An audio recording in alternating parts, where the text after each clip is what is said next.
Nothing but blue skies. Sunny in the 60s at Soldier Field in Chicago, and very little wind. And this friendly reminder, on any kickoff or punt today, don't blink. You might miss something big. The return specialists that you'll see have been impressive, from Leon Washington to, of course, Devin Hester. They are game changers. Danielle Manning set to return. The Bears won the toss and elected to receive. So Alindo Mare will kick off for Seattle. Chris, I don't know that I've been to a game where I've seen two teams that both had the return capabilities as these two. It's going to be a factor today. And it was brought up in the pregame. The Bears don't like it when other teams have stats better than they do in the return. Underway. Manning from his own end zone lets it bounce and go through. So after all that, we'll start out at the 20-yard line. Jay Cutler comes in.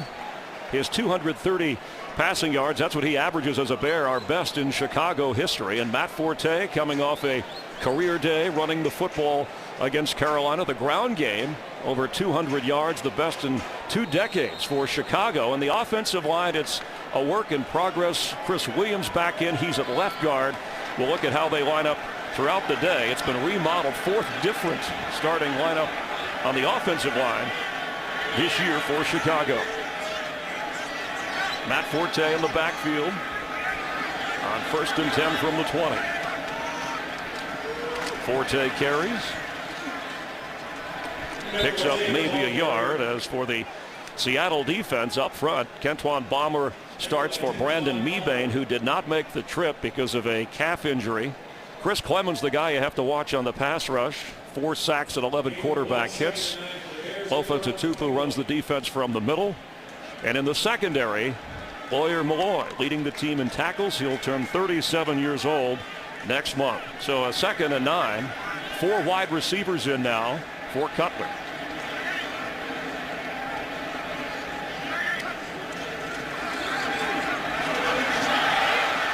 He has time.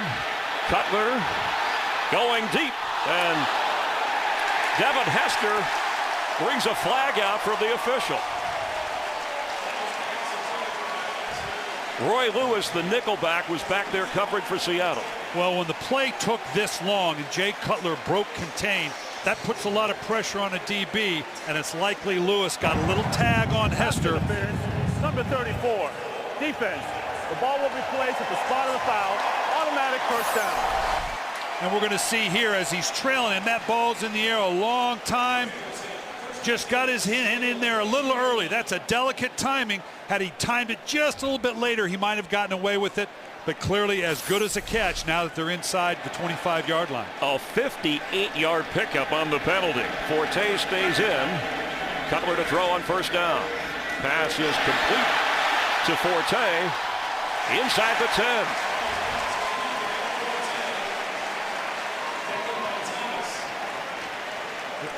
Forte is multi-dimensional, and he's been huge for the Bears. You talked about the big rushing game last week, but the fact that he is so much a part of their offense in terms of both running the ball and catching the ball. You can see right here, this is a challenge for the Seahawks. They have not scored in the first quarter of a game, and when you're on the road, that can be lethal. And the Bears start fast. One of the top 5 teams when it comes to scoring in the opening quarter. So 1st and goal. That's Olsen, the tight end, in motion to the left side. Forte the carry.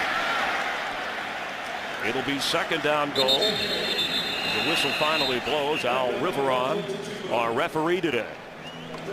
Well, this is a shuffled offensive line. Now, I want you to keep up with me, Chris, because this gets complicated. Right guard Garza has gone to left guard, but he's hurt now. And in order to do that, Frank Omiel's gone to right tackle. But because Garza's hurt, they've had to take Chris Williams, put him at left guard. When Garza comes back, they're going to leave him at the right guard because Omiel now is left tackle. Got all that? Who's on first? What? No, he's the center. Actually, Oleg Krutz is the center, the one stable part on 2nd and goal. Let's see how that line does for Cutler. And the handoff to Forte, and he's going to be in for a touchdown.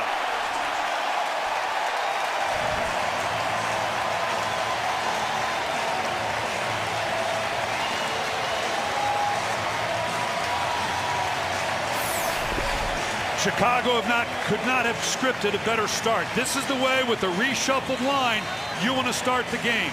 Running the ball in for a score. Offensive linemen love to run the ball. They've got to be feeling good about themselves right now, regardless of what position they line up in. And that offensive line you talked about, Brian, did its job. And what a drive, as Robbie Gould will add the extra point and the opening drive. 4 plays.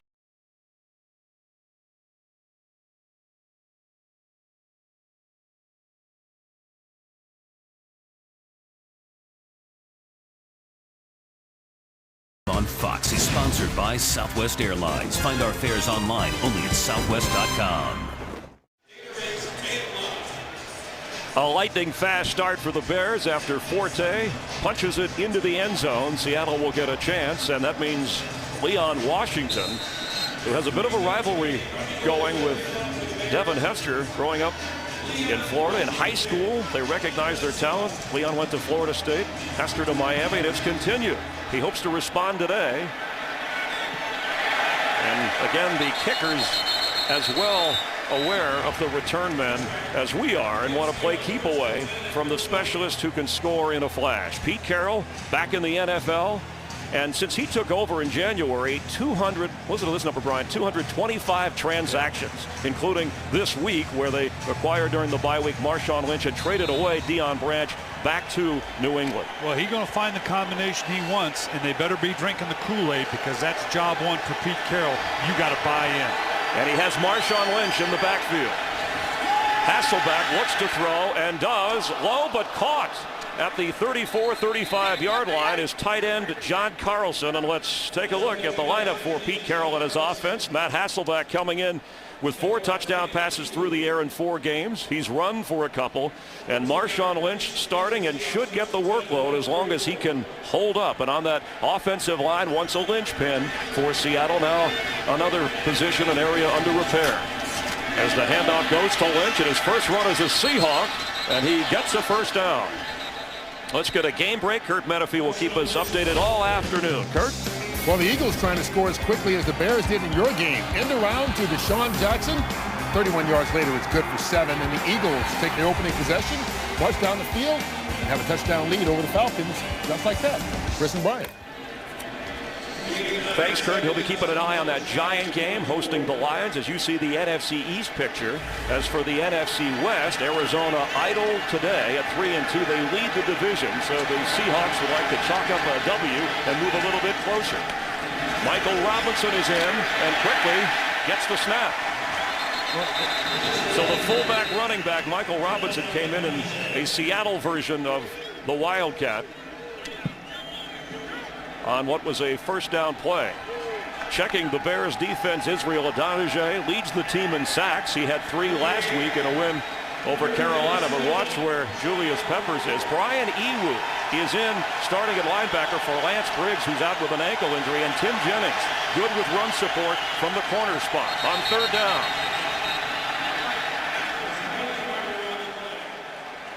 Looks like got Chicago to jump off sides, or were they drawn off? Ball start, number 77. Wow. Offense, 5-yard penalty, still there. Stacey Andrews guilty of the infraction. Just what you want on the road against the Chicago Bears. Go from 3rd and 1 to 3rd and 6. But this is one of the challenges, and Seattle has really struggled on the road, Chris. It's well documented. This is one of those things that can kill you. It's not a particularly loud stadium right now, but you can't turn a 3rd and 1 into 3rd and 6 with a procedure penalty. And that's when the Bears and Julius Peppers will light you up if you're not careful. Brandon Stokely in motion. He's the go-to guy here for Hasselbeck. But Matt looks the other way and completes to Mike Williams for a first down at the 46.5 or 45.5 yard line. The offensive line here, obviously, with the Seattle Seahawks, the #1 battle right here, that young left tackle, Russell Okung. Now, they told us, well, he's got 10 good practices in, so he's ready to go against Julius Peppers. Well, it better be he and a whole bunch of friends, because this is a tall order for the young tackle from Oklahoma State. A big first down catch by Mike Williams. Hasselbeck looks to throw, wants to go deep. Down the sideline for Williams again, and he has it. Did he keep his feet in? Yes. And Mike Williams out of football for a couple of years. Quietly returning to the NFL, came in with 11 catches for Seattle. This you can see out here, Williams kind of being reacclimated here in Seattle. Does a nice job with that size. They're going to a no huddle trying to catch the Bears off guard. Forsett is in the backfield. Hasselback for the end zone, and for Dion Butler. Did he hang on? Touchdown Seattle.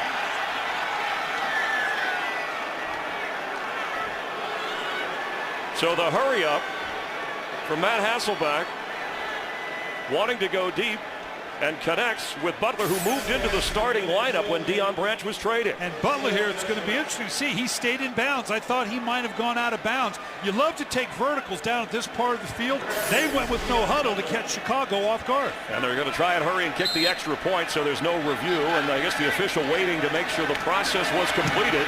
You've seen that if you're a Bears fan. So points on the board. Seattle scores for the first time in the first quarter this year. We're tied at 7 in Chicago.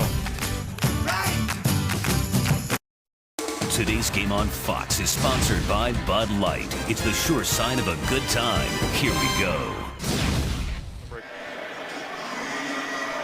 Back here at Soldier Field in Chicago.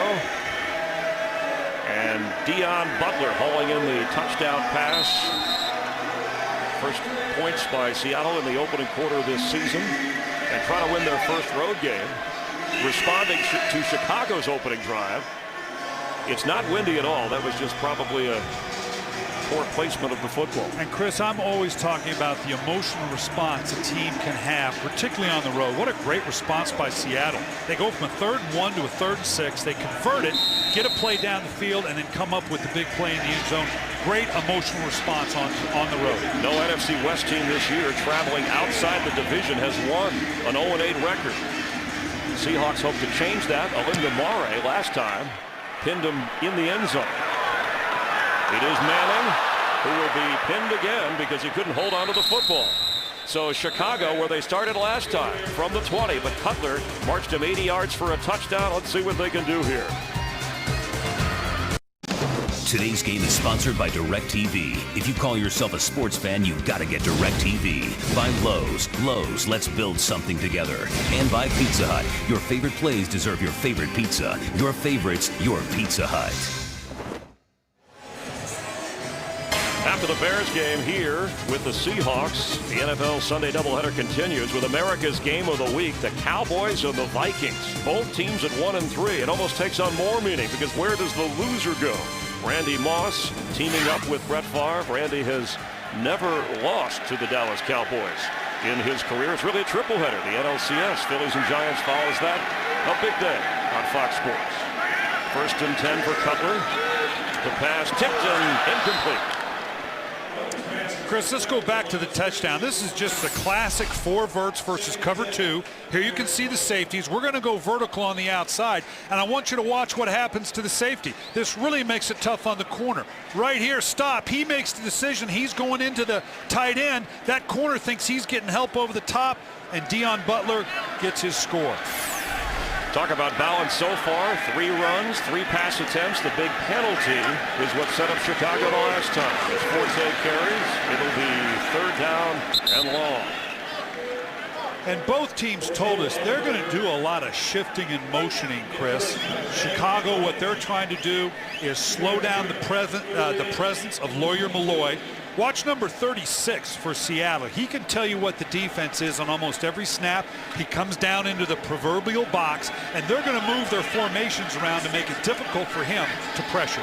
4-time Pro Bowler, Lawyer Malloy, a passing situation, so 4 wide receivers are in with Matt Forte on 3rd down. Pass is overthrown, and well, there was a chance to be intercepted. Marcus Trufant was back there covering, and good pressure on Jay Cutler, who told us he had the best week of practice with this Bears team, and there were no side effects, remaining effects from that concussion 2 weeks ago.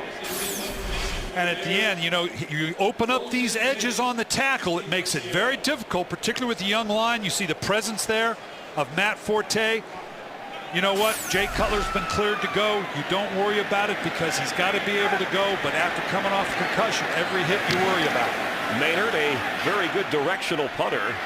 And the rookie Golden Tate is running backwards and is going down. A rookie mistake from a pretty good return guy. Seattle takes over on offense.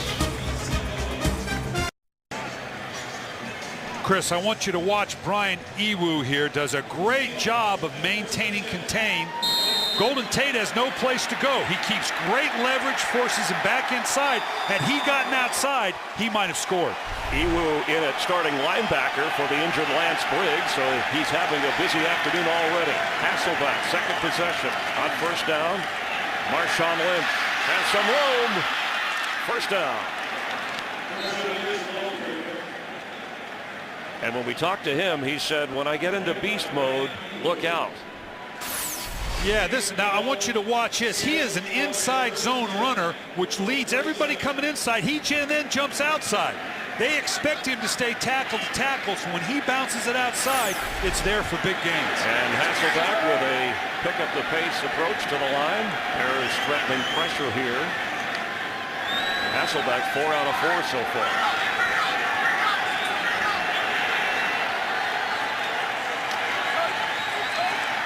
For Mike Williams, incomplete. Going back to Marshawn Lynch, Pete Carroll telling us that they were aggressive. They kept calling. They called Buffalo 10 or 12 times. Hey, let's make a deal. Let's make a deal. And they finally got it made. Just wore him out. It says the thing he likes about Marshawn Lynch is he runs angry. And you meet this very pleasant young man, but he has that attitude. Hey, why should I be the one getting hit? I'm going to hit these linebackers. Called it a fresh start. He's had back-to-back 1,000-yard seasons in his career, a former Pro Bowler. On 2nd and 10, Hasselbeck, pass complete to Stokely, who's met hard. And Chris Harris wrapped him up in a hurry, one of the hardest hitters in the league. Nice open field tackle by Harris. And Stokely's one of those guys, he's been here about a week and a half. Matt Hasselbeck says he's already my go-to guy. It's a very young group of receivers, still learning what it is to be in the NFL. Brandon Stokely, we drafted him in Baltimore coming out, a consummate professional, a meticulous route runner. Stokely joined the team and within 3 days was their leading receiver in the game against the Rams. 3rd and 7. Julius Peppers went across. Let's see if he was drawn. To tight end, Carlson moved. False start, number 89.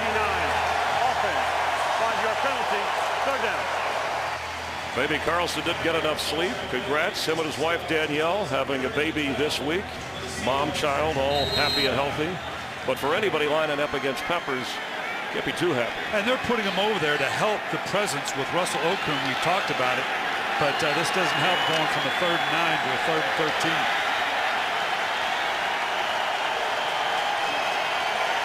Forsett is in as the 3rd down back.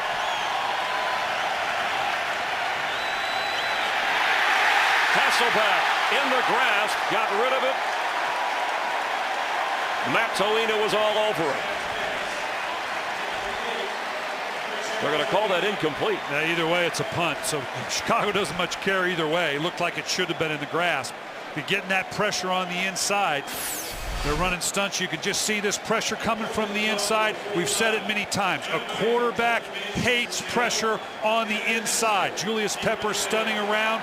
You can't step up. There's not a lot you can do with it. Devin Hester back to return the punt. Looking into the sun and waving for the fair catch, and he hauls it in just beyond the 15-yard line. So the Bear defense does its job. Now Chicago takes over on offense.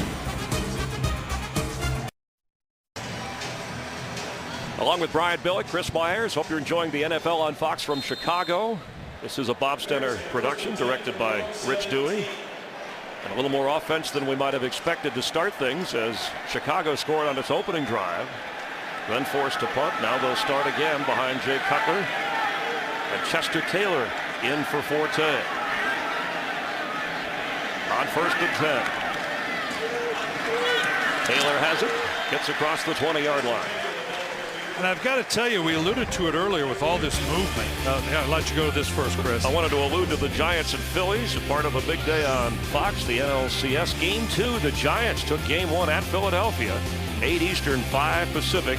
In high definition, it follows America's game of the week, which is the Vikings and Cowboys, and that follows this game here. I want you to watch all the movement and shifting by Chicago again. And of course, they didn't do it this time. Taylor brought down in a hurry. Let's check back in with Kurt Menefee for a game break. Kurt? And once again, the Philadelphia Eagles scoring a touchdown. And once again, it's Deshaun Jackson.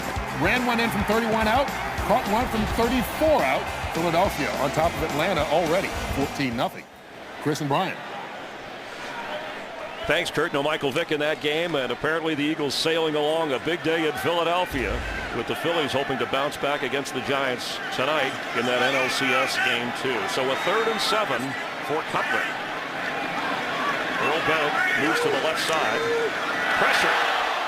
And Cutler goes down. He never saw the blitz coming. That's Roy Lewis, the nickelback, who earlier was flagged for pass interference.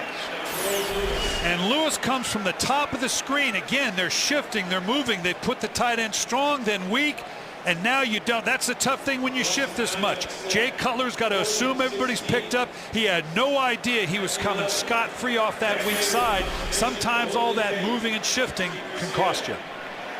So Maynard from his own end zone. Let's see, as Golden Tate looked one way, steps up, catches it, no fair catch, brought down in a hurry. The kick coverage teams are all over the specialists that we talked about coming into the broadcast.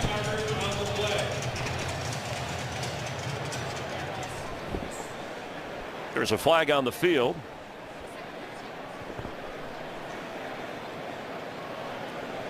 Al Riveron is going to take a look here and decide if there's a Holding number 59, kicking team.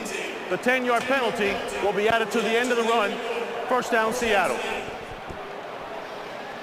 So there'll be no re-kick. You know, Pete Carroll talked about starting fast. He said at home we have the emotion, the energy, we've done well. He was worried a little bit about the time change from the Pacific to the Central. They're kicking off at 10 o'clock, and we coaches worry so much about it. We change schedules, and we visit all the players. And went, what the heck? We play at 10, we play at 10. If we play at 1, we play at 1. Don't worry about it. So obviously they're handling it well. He flew him out on Friday from Seattle. They practiced at a high school nearby yesterday to try and adjust to the time level or time change from the Pacific time zone to the Central time zone as Marshawn Lynch carried on first down. 5 minutes and counting here in the opening quarter. Chris, I want you to look at this. I noticed this yesterday at practice. Brian Urlacher, I'm not sure they don't paint this helmet on. Look at that thing. Could there be a tighter fit than that? He said he likes a lot of air in that thing. But geez, he pulls that off. You got to double check to make sure you haven't pulled a filling in. He has been re-energized, healthy and playing that way as Lynch goes nowhere.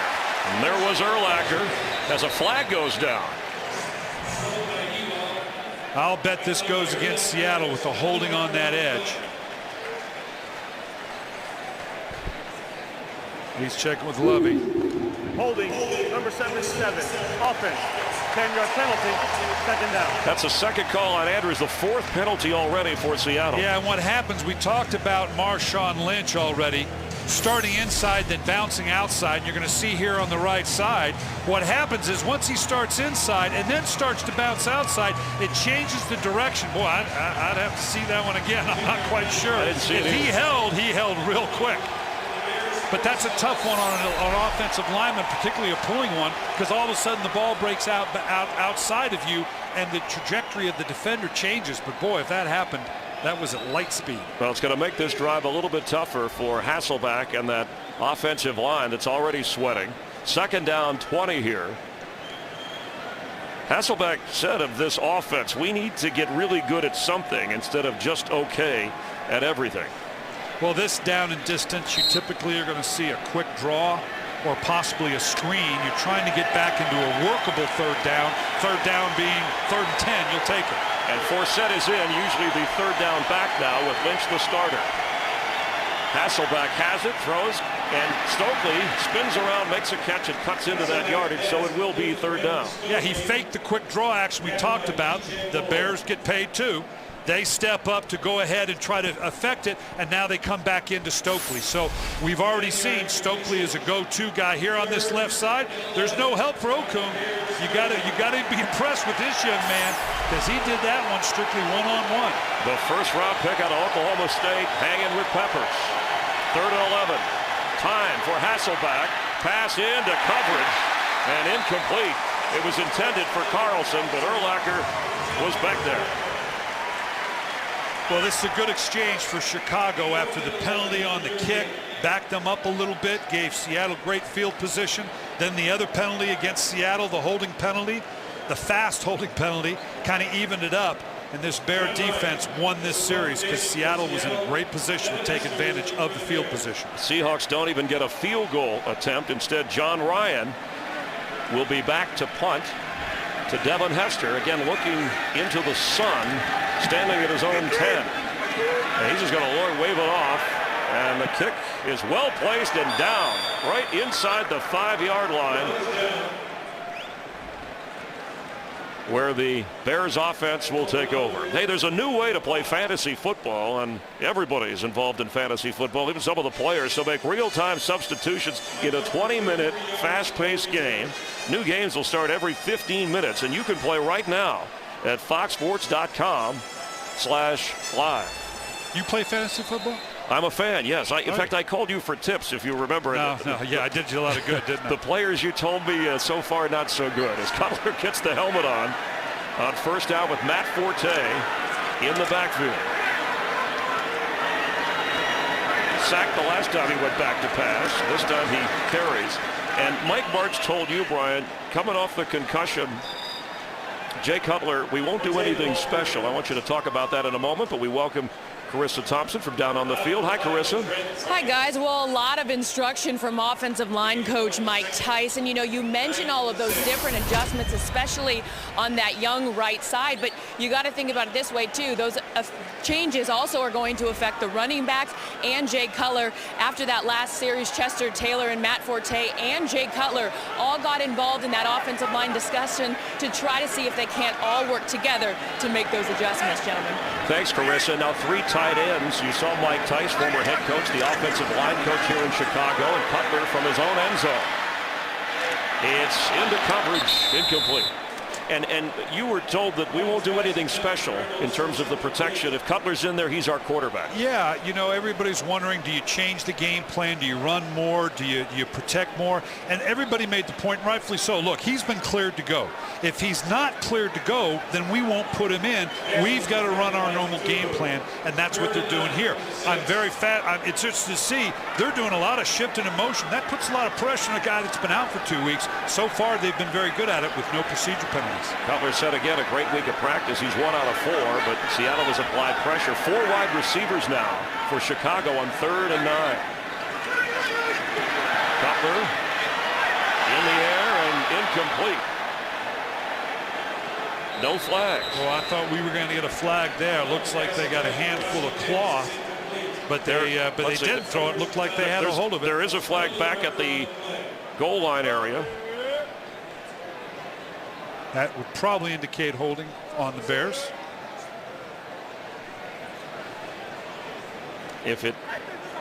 Holding, number 68, offense. That penalty is declined. 4th down. It must not have been in the end zone, because if it was in the end zone, then it would have been a safety. Yeah, and we're going to have to see, is he in the end zone? Clearly, he's got his feet on the goal line here. Yeah, and the holding didn't take place inside the end zone. I guess that's the qualifier, so the Bears dodge a bullet there. Frank Omiel called for the penalty. So another punt, 3rd of the game for Maynard. Each time Golden Tate is inching a little bit closer, but the return game has not been as spectacular as advertised. A kick that just sticks at the 36-yard line and goes out of bounds. The early pace of this game now as Seattle takes over on offense. Well, I'm impressed with both teams. I am. We talk about how difficult it is on the road. Seattle they're weathering the storm, you know, with all the penalties and the field position. Chicago, I got to say, for Jay Cutler coming back after basically missing almost 2 full games, Mike Tyson, the job he's doing with this displaced offensive line, you have to be impressed. Leon Washington checks in the backfield. On 1st and 10 for Seattle. That's Butler going in motion to the right side of Hasselbeck, and the play is waved off. Boy, Erlach was Chicago. panicked. He called a quick timeout. They were obviously misaligned for what Seattle was doing. Let's check in with Kurt Menefee for another game break. Kurt? Green Bay's Aaron Rodgers with the longest completion of his young career, hooking up with Greg Jennings, who just outruns everybody. 86 yards on the score, and the Packers retake the lead as they get ready to start the second quarter in Green Bay, 10-7 over the Dolphins. Chris and Brian. Yeah, the NFC North, very interesting. Greg Jennings with a very slow start, but now with Jermichael Finley out, I got a feeling Aaron Rodgers is going to find Greg Jennings a great deal. There was some question about Rodgers and a concussion. He's playing this week. Of course, Jay Cutler sat out last week, and the Bears said not only did they clear him, an independent specialist cleared Cutler. Which everybody has to do now. It has to go through an independent source before the player can get back on the field. After the Bear timeout, they have 2 remaining on 1st down for Seattle. Hasselbeck, quick pass. Oh, and Mike Williams was there, but the coverage as he went low to get the football was Tim Jennings, who's really there for more run support, was right with Williams, who stands about 6'5". And Jennings is only 5'8". Well, Lovie Smith, who along with Rod Marinelli kind of coordinates this defense, they know they're facing a veteran quarterback in Matt Hasselbeck. You can't stand pat. You have to do a lot of different things against a veteran like Matt Hasselbeck. Hasselbeck 6 out of 10. It's 2nd and 10. Lynch. And running hard. There's that beast mode he talked about. Boy, he is a strong runner. That had nothing written all over it, and he just beasted his way down to a convertible 3rd and medium. You know, the difference between being 3rd and 4 and 3rd and 9, it's almost doubles the percentage. Look at this. He just fights through these. That's a lot of bodies there. That's a huge little gain for Seattle that puts them in a much more convertible 3rd down. And they are in field goal range if they don't lose anything here on 3rd down. Bears are showing pressure. They got a whole bunch of folks jammed up here in the line. Let's see if they drop out or come. They came. Quick pass. Mike Williams, 1st down. And Charles Tillman held on to the big guy. Mike Williams, they're moving around from side to side as Seattle moves deeper into Bear territory, a 12-yard pickup. Mike Williams is 6'5", 240 pounds. He's a couple Big Macs from being a tight end here, but particularly with pressure and a matchup with the corners, this is just the big target you need for a situation like that. Former #1 pick, called a bust, out of the game for a while, trying to revive his career in Seattle. Pete Carroll giving him a chance. Quick pass is complete to Butler. And Dion Butler near another Seattle 1st down. Seattle gave us the impression that they were going to run and pound away, and they've mixed the run and pass nicely. Well, and that's a personality in and of itself. I accused them of being Sybil, but right now they kind of, whatever voice they're hearing in their head, it's a good one because they've got the nice balance between a physical punishing Marshawn Lynch and now the things they're doing on the outside with the receivers. Jeremy Bates, the offensive coordinator, helping to put the imprint on that personality for Pete Carroll's offense. 1st down after an 11-yard pickup. 1st quarter winding down. Marshawn Lynch hurdling and goes down. It'll be 2nd down and goal. The Bears scored first on their opening drive. Matt Hasselbeck answered with a touchdown pass to Dion Butler. And Bates and Hasselbeck trying to get into the end zone or get some points here. That is the end of the 1st quarter with the Seahawks and Bears tied at 7. Fox NFL Sunday continues from Soldier Field in Chicago in just a moment.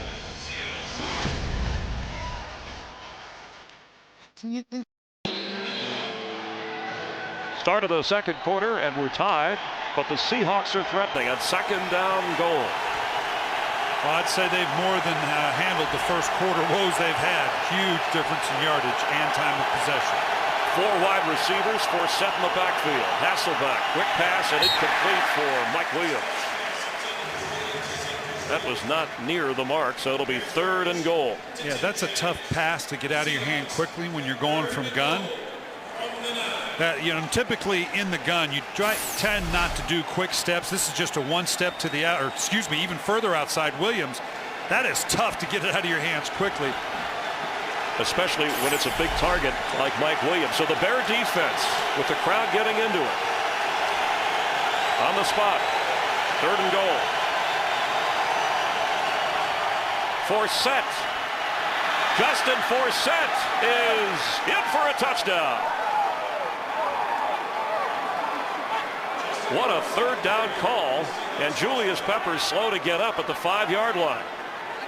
Well, those kind of calls very rarely work for a touchdown. Boy, but it sure did here, and it was just a matter. They had bodies on it, but it got to be a rugby match in the middle, and Seattle won the scrum on that one. Look at this. You can see they're configured here, and now there's a whole bunch of bodies rallying to it. We got hats on him, but now they're just pushing and shoving. Okung's going to score with his man and the ball carrier all in one. Russell Okung is doing an excellent job at that tackle spot. First carry and a touchdown produced in this game for Justin Forsett, giving up his starting job to Marshawn Lynch, his former teammate at Cal. Today's game is sponsored by Coors Light, the new Silver Bullet aluminum pint from Coors Light, official beer sponsor of the NFL, by Dish Network, and by the new Ford Edge. The world has never seen a crossover quite like this. Hope you're enjoying another NFL on Fox Sunday. The Seahawks are, as Justin Forsett gets his first rushing touchdown of the year, and Marshawn Lynch, who was a bit ahead of him at Cal, they're good buddies. In fact, Lynch was in the wedding party for Forsett, and Forsett went into Pete Carroll. He saw him just come by, and when the trade possibility existed, said, let's deal for this guy. If I have to give up some carries, I will. He can help us win. The epitome of teamwork there as Alinda Mare kicks off to Danielle Manning. This time he's going to bring it out. And Manning stops short of the 20-yard line again. The excellent special teams play as Jay Cutler comes in, and he said he expected pressure from Seattle coming off the concussion and certainly with the reworked offensive line. Yeah, and they haven't gotten any continuity yet. They thought they could run the ball. They thought they could protect, and boy, they just want to stay away from this nightmare. The thing about this New York game, in the first 9 pressures, 8 of them that got home did so with just a 4-man rush. They didn't have to bring DBs. They didn't even stunt much. It was just simple 4-man rush that got to them. 9 sacks in the first half. We had a penalty here. And some timeout by Seattle. This is their first. Okay. Correction, that was a 30-second timeout. A Seattle timeout. I wanted to go back to what Cutler was saying. He was foggy and dizzy in that second quarter. He felt fine this week, but 9 sacks in the first half, and that forced Mike Martz and the Bears to make some adjustments on their offensive line. It's a Fox NFL Sunday doubleheader. And if you throw in baseball, we'll call it a tripleheader. America's Game of the Week, Cowboys and Vikings coming up after this.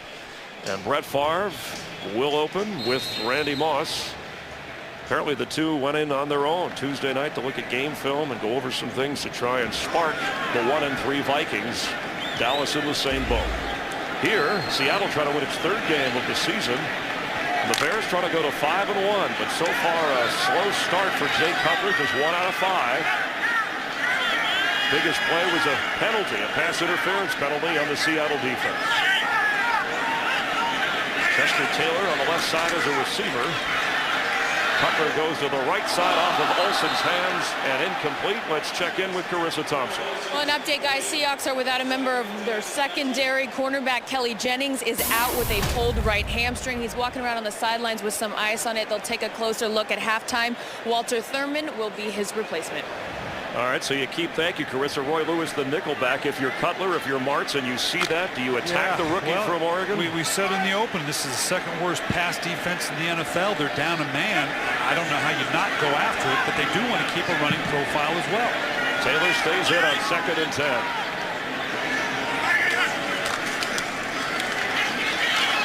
For Aromashodu, and he has a big gain down to the 46-yard line, and they picked on Walter Thurman. Devin Aromashodu went right to that area. Well, Roma should do is kind of the forgotten man coming into the season. Here you're just going to see him motioning in and coming across. Cutler looking down the field for something more vertical. Hesitated, and then just came off to the shallow crossing route. They went after the right guy. Well, Roma should do kind of the forgotten man coming into the season. Had a great final half of the season last year and really hasn't shown up much thus far. That was obviously a big play for him here. Jay Cutler told us after Friday's practice that what Roma should do is working his way back into the lineup more and more, almost forcing us to look his way. That's Earl Bennett in motion on first down. And Cutler avoids the rush, completes the pass. It's Bennett.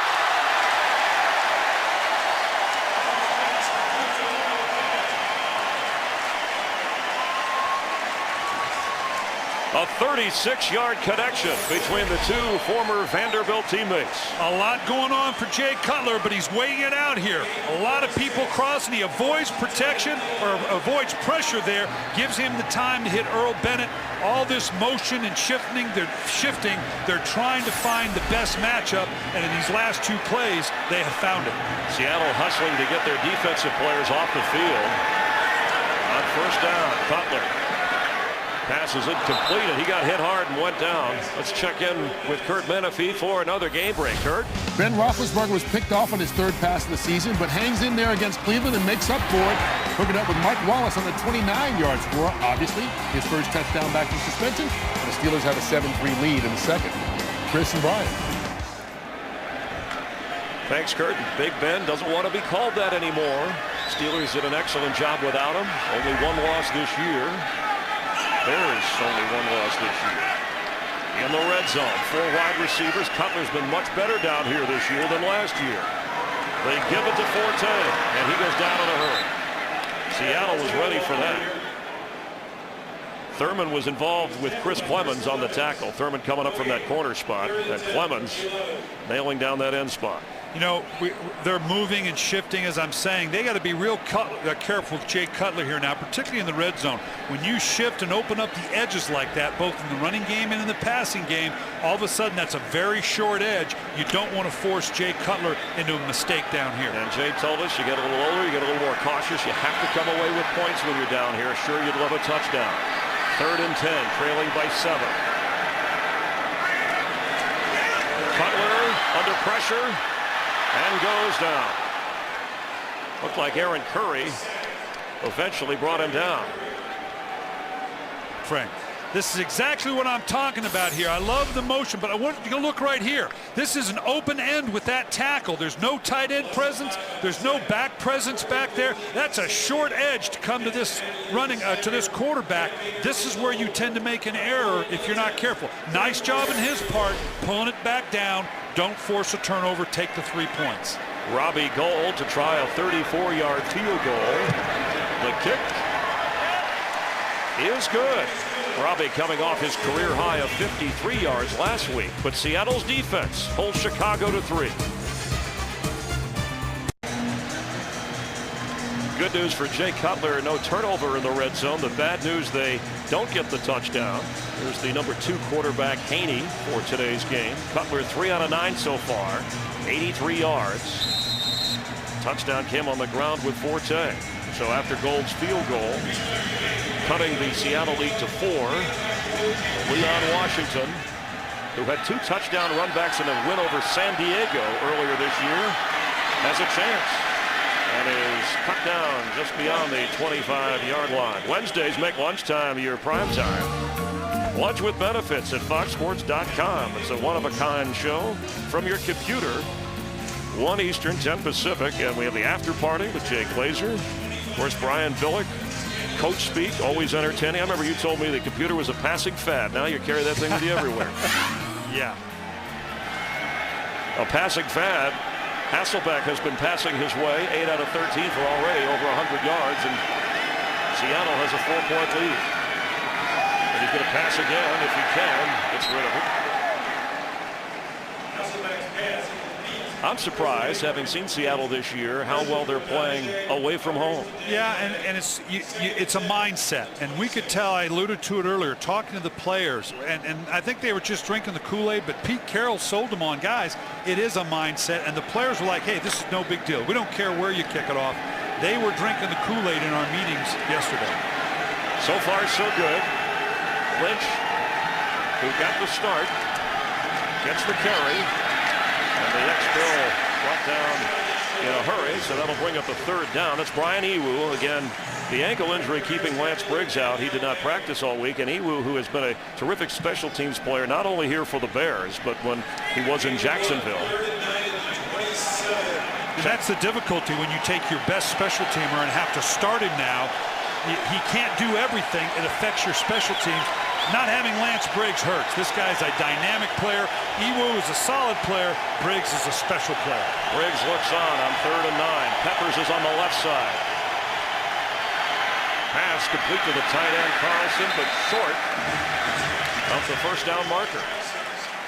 You know, the coaches in Seattle kind of expected more out of Carlson, although he's on pace. He's been a 50-plus catch, guys, the last 2 years. He's on same pace right now. Big physical receiver, but they expected a little bit more out of him. Hasselback, this is a go-to guy for him. If for no other reason, he's most familiar with him as anybody on the roster. John Ryan ready to punt. Standing inside his own 20. Devin Hester watches it bounce. And these kickers and punters have been doing an excellent job to keep the return men away from the football. Today's game on Fox is sponsored by Windows 7.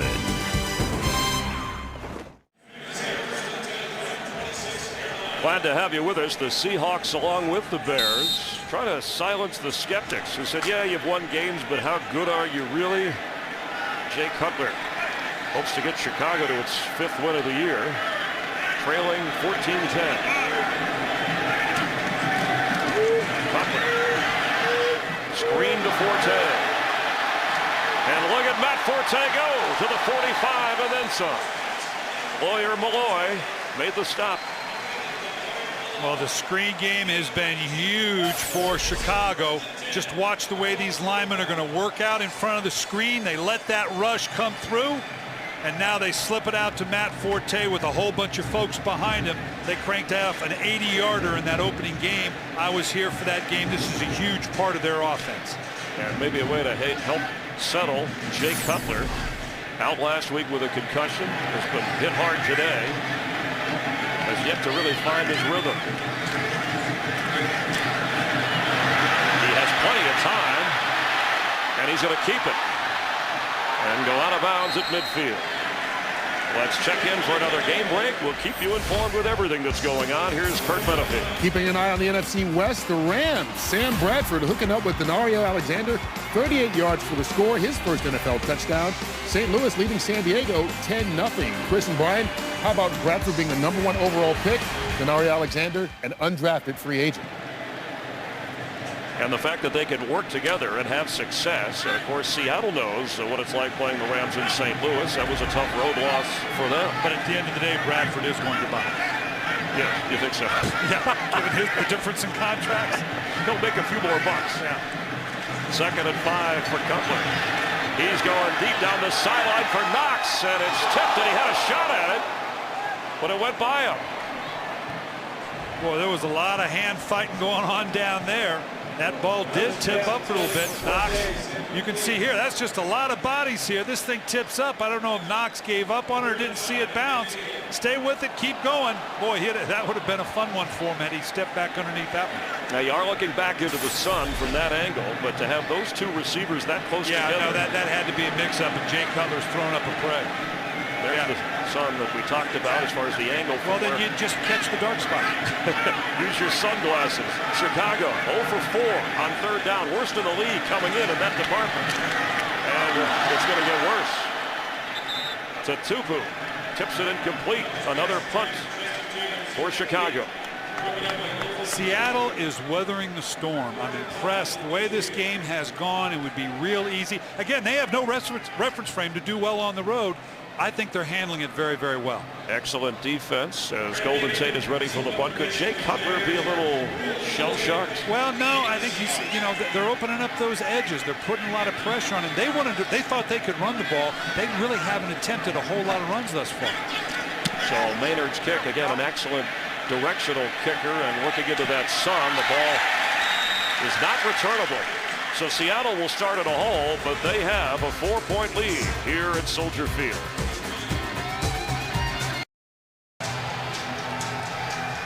Seattle standing in its own end zone on a first down. They have the football. They have the lead.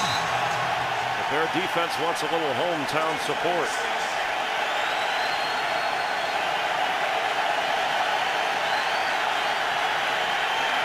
Marshawn Lynch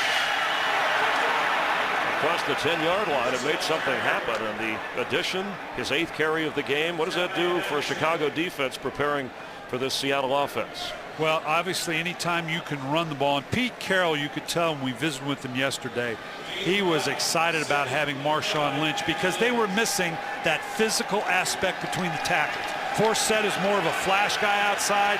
Obviously, Lynch is a pounding between the tackles, and they're loving it right now. Hasselbeck pointing, throwing to Lynch, who goes out of bounds near the first down marker. And we've seen a bunch of these boots and waggles. This was a staple for them under Matt Hasselbeck. They did a lot in training camp. Really haven't done much this year because they haven't run the ball consistently.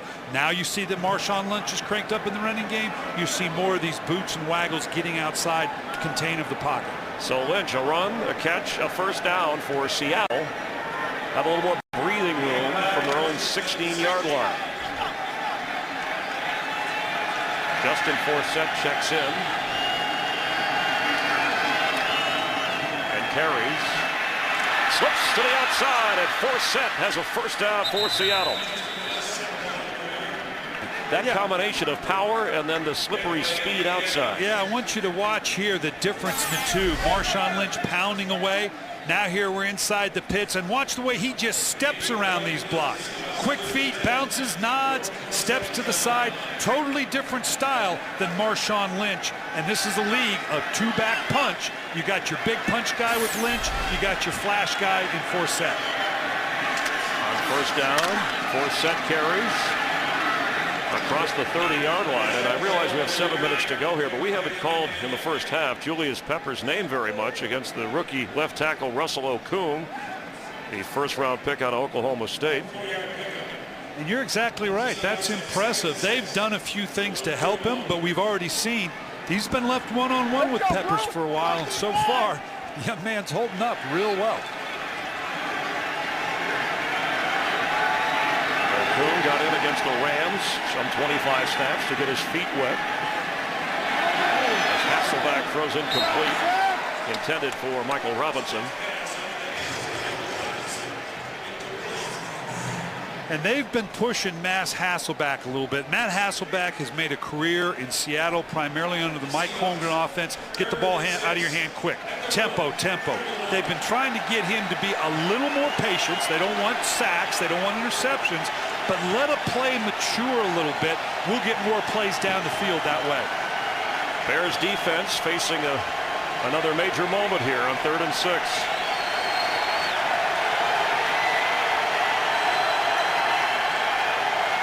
Pressure. Picked up. Pass. Mike Williams hangs on for a first down just inside the Seattle 40. Mike Williams, after being out of the league for a while, has been reborn in Seattle. Again, a big physical receiver. Matt Hasselbeck, been in this league a long time. He knows when he has matchups that favor him. This is a gifted athlete that has had to learn to be a pro, learn what it is to be a functioning member of the community. It's nice to see a guy get a second chance. Hasselbeck complete. Chris Baker, the tight end, inside the 45 of Chicago. Boy, and this drive has silenced the Bear fans. This thing started off in the shadow of their own goal line, and Seattle doing a nice, they start off pounding with Marshawn Lynch. They got it to Forsett with a couple flash plays, and now Matt Hasselbeck has got into a flow throwing the ball. The fans stunned. How much does this have to do with Lance Briggs being out of the game for Chicago? It doesn't help. Hasselbeck underneath at the 40-yard line. Urlacher is there, and Stokely makes the catch. An impressive drive against this Chicago defense. And you've got them on their heels a little bit. I'm not sure you don't pound away just a little bit here now. You started off running the ball. You've thrown the ball. You've got Chicago thinking, we got to stop this pass. I'm not sure you don't hand the ball off to a back here. Get downhill. Ninth play of the drive. On 2nd and 5, Lynch checks back in. Let's see if they follow your cue on pounding the ball. Instead, they give it to Michael Robinson, the fullback.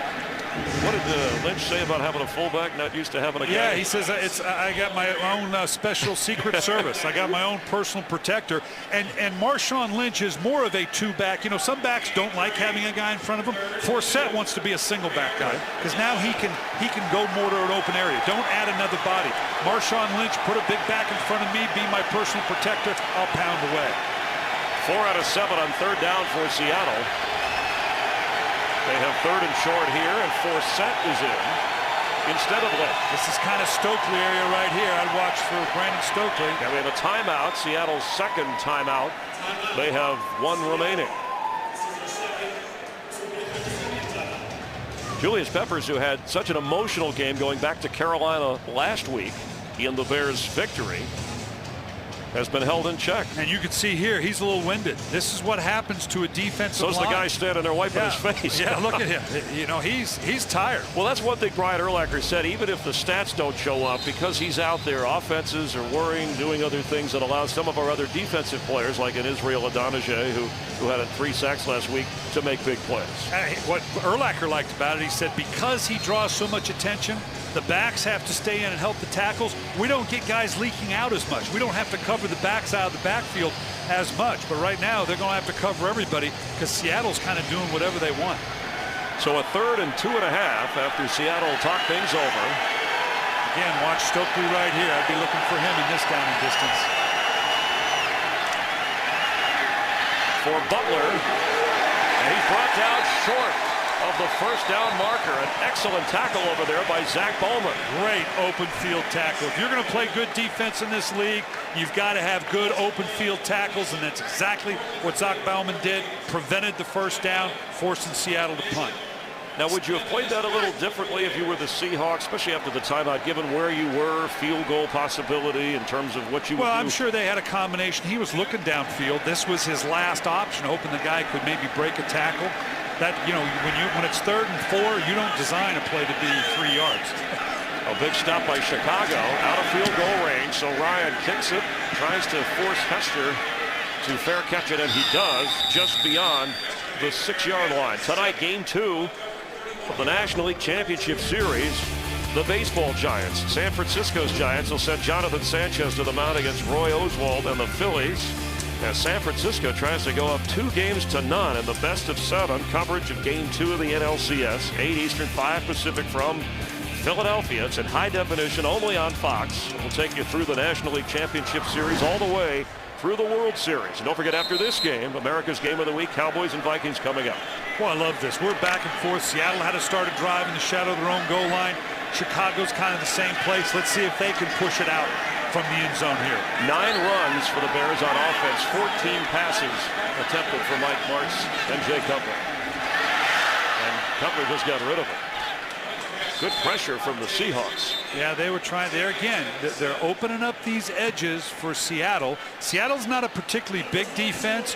Chicago felt like they had an advantage, Chris, with the size of their offensive line against this smallish end. Here you can see tight end releases, try to cut right here. He was trying to go for a quick little screen, looks like, to the weak side. Didn't have time even to set it up. I'm surprised they're not trying to press the run a little bit, given the size advantage they have against this, particularly the nickel front of the Seattle Seahawks. But you know Mike Martz, balance for him is 60% throw and 40% run, and they'll throw here. Cutler for Johnny Knox. He can fly. Inside the 25 of the Seahawks.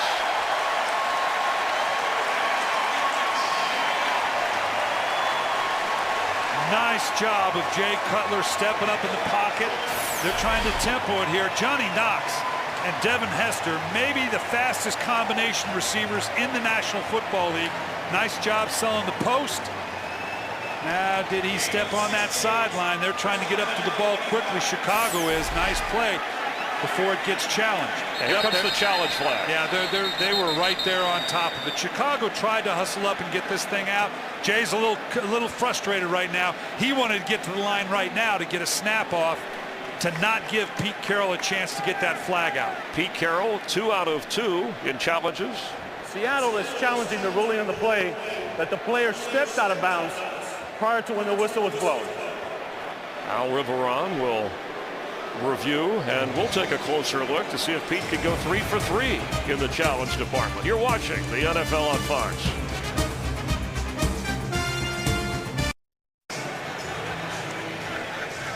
Chris, I think this play is going to stand. As you can see here, Johnny Knox right there. Looks like his foot is clearly in bounds. Now the next foot, what's it do? Right there in bounds. I think the Bears are going to have this big play down on the 25-yard line. Thank goodness for high definition.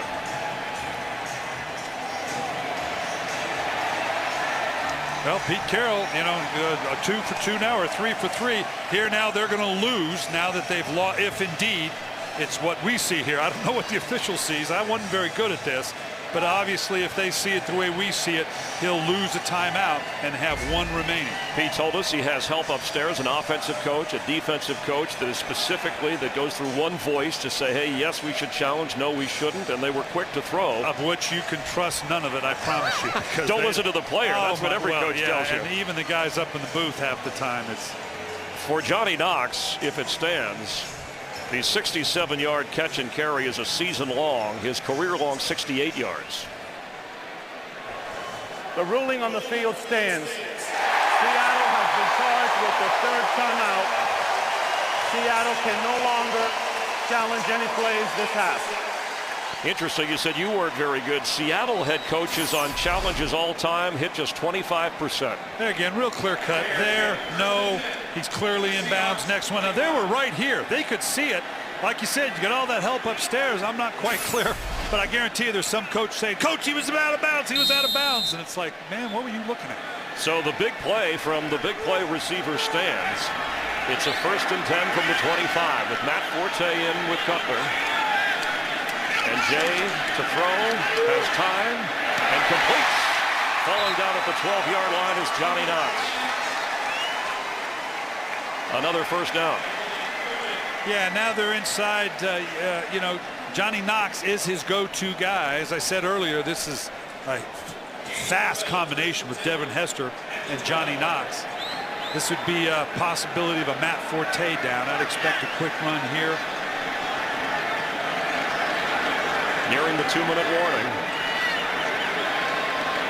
Yeah, they're just going to take this down to the 2-minute. The Bears have both of their timeouts remaining. So that's where we are. All right, you've been warned. Chicago is on the move, trailing by 4 at home.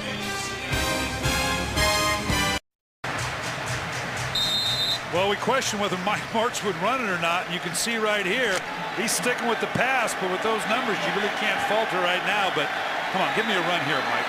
This drive, all 3 plays have been pass plays.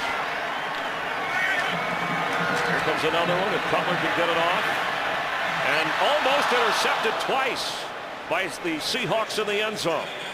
Went through the hands of Walter Thurman, the corner who came in when Jennings went out with a hamstring injury, and Earl Thomas, the rookie safety, back there as well. Boy, that's just he thought he could maybe get it over the top, but that's an awful flat throw with a whole bunch of white jerseys looking at you. Again, we talked about it earlier. Don't turn the ball over down here. It's a 4-point game. You want a touchdown, but don't give up the 3 points. So now 2nd and 10.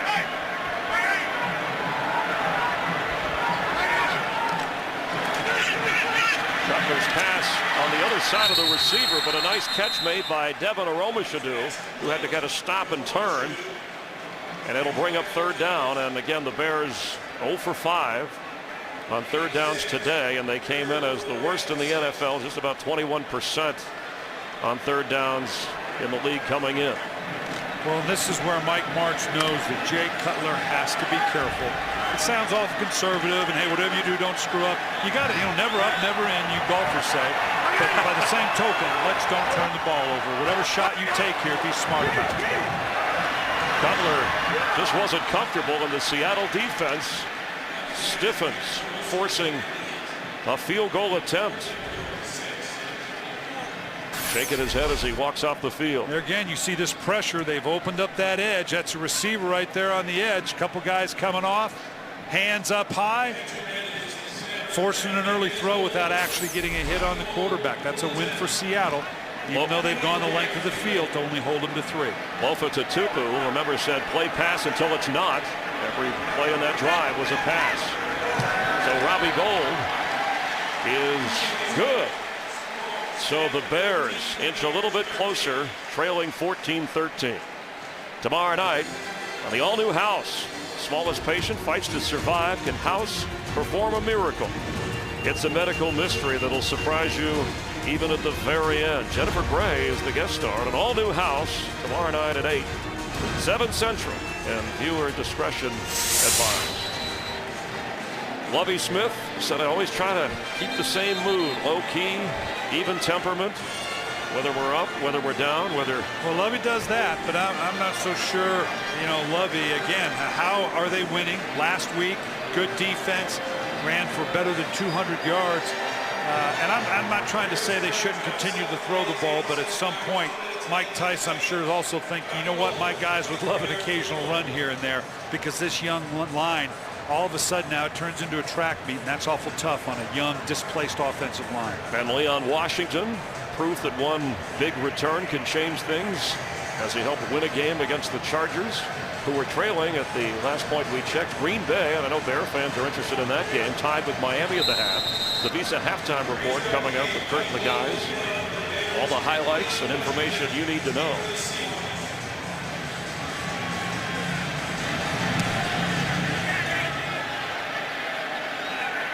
Washington going to have to come across the field. And is trapped inside the 15. Terrific special teams play from Corey Graham to keep Washington in check. Seattle starting in the hole once again with a 1-point lead. Couple things here now. No timeouts by the Seahawks, but you got two timeouts over here. Didn't draw that circle very well, but 2 timeouts by Chicago. If Seattle chooses not to do anything here, we might see Chicago use a timeout. They could get decent field position if they work the timeouts right. So let's see if Hasselbeck, he runs it on first down to Forsett, who has room, pushes it out near the 25-yard line, close to a first down as the clock continues to run. Yeah, no, with that kind of game, Lovey's not going to do that because it's too short a distance to convert, either gain nothing by calling the timeout. Forsett will carry again, stop short of the first down. Now maybe would you call time because you're faced with a third down if you're Seattle. Yeah, I think he's going to let this run because on a 3rd and short, you really needed to stuff them on first down to say, okay, let's use our timeout, see if we can make something happen with the punt. Forsett remains in. He gets the carry, looks for the first down and gets it. And Seattle with no timeouts, as you mentioned, Brian, they're going to let the clock run. And of course, they lost the challenge, so they can only challenge one more time. Otherwise, inside of 2 minutes at the end of the game, it would be a booth review. But Seattle, which has struggled on the road and in different time zones, is holding its own here with a 14-13 lead at the break. Coming up, the Visa halftime report. Kurt, Terry, Howie, Michael, and Jimmy with all the scores and highlights on all the other NFL action. The Bears trailing by 1 at the break. A bit of a surprise here in Chicago that Seattle on the road has a 14-13 lead, given there are 2 road games this year. Pete Carroll's team outscored miserably 51-17. So how did his team handle the road today? Well, veteran lawyer Malloy fired up the team prior to the kickoff. We got to win on the road. Open your eyes. Where we at? Where we at? Let's go. Home. And the defense, as well as the offense, playing as comfortable as if they were at home. Well, and that's what Lawyer Malloy is here to do. You know, Pete Carroll had Lawyer Malloy early in his career.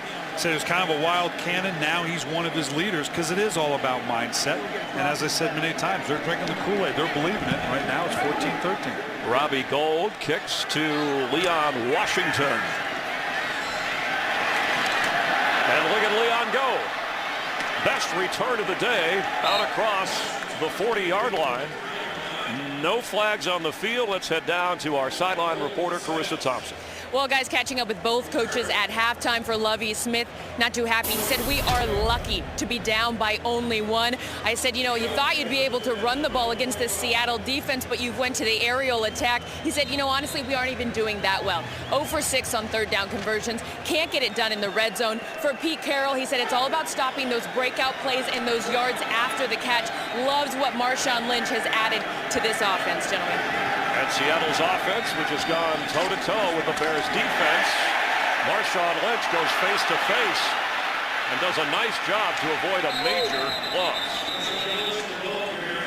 So it'll be second down for Seattle. And I think that's what's been surprising, how well Seattle's been able to move the ball against this Chicago defense minus Lance Yeah, Green. and opposite to Lovie Smith, who said that we are lucky only to be down by one. I think Pete Carroll probably told his guys, hey, you guys earned this 1-point lead at half. We haven't been here a lot. You've handled being on the road. You've weathered the storm. Now let's go take control of this game. And the defense of Seattle holding Chicago to a couple of field goals when they were down in scoring position for a possible touchdown. Second and 10. Hasselback's throw to Mike Williams right at the 49. He was brought down there as Williams has been a big target. Tim Jennings stayed with Mike Williams, his 5th catch of the day, and that leads all receivers. So third down now for Seattle. Well, Tim Jennings is all of 5'8" or 9 at best. And as we said, Michael Williams 6'5". You get that kind of matchup, you're going to take advantage of it.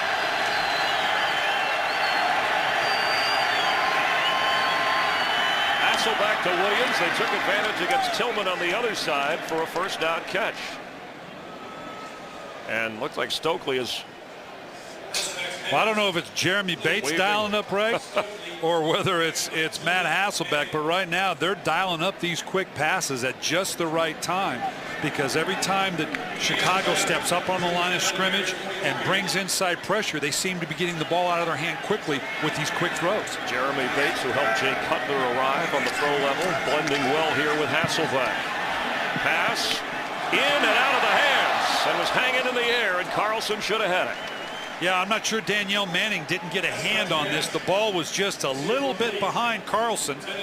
Good pressure on Matt Hasselbeck. You can see here, Danielle Manning gets there. Don't give up on the play. Nope, I thought maybe he got his hands in there. That's just a drop by Carlson. So second down and 10 for Hasselbeck. Lynch, the starter. Marshawn, since being acquired from Buffalo. Justin Forsett is in there now. He's been the third down back much of the day. On second down, Hasselbeck down the sideline and trying to connect with Golden Tate. It'll be third down.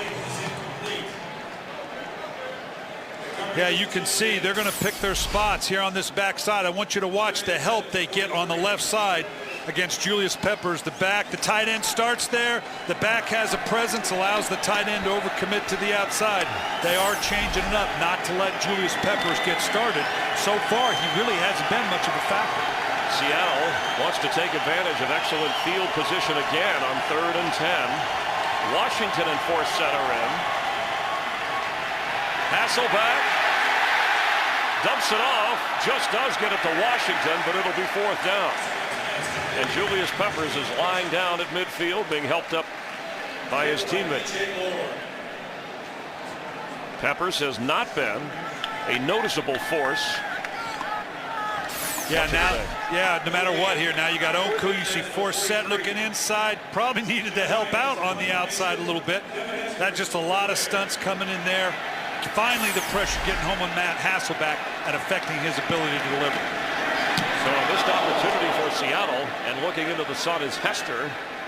Fair catch at the 10-yard line.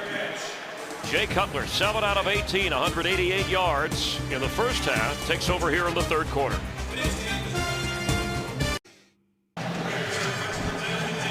Along with Brian Billick and Carissa Thompson from down on the field, Chris Myers, and glad you're with us from Chicago and the NFL on Fox. On first down, going nowhere is Matt Forte. For the 5th time in this game, the Bears are starting inside their own 20. They've had horrendous field position. This is kind of unique. I want you to see here where Mike Martz is. He's all the way opposite of where his offense is. You don't see this very often. He wants this view of the defense so he can better help his quarterback.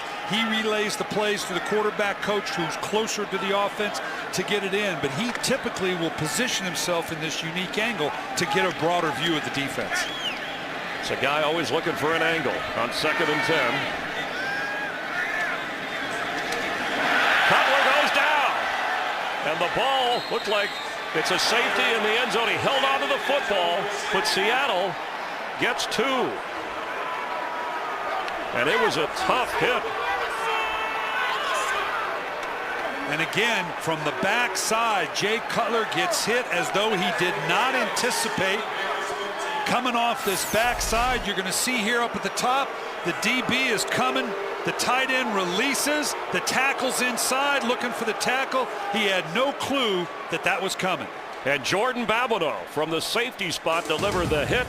It's 2 points for the Seahawks, who add to their lead.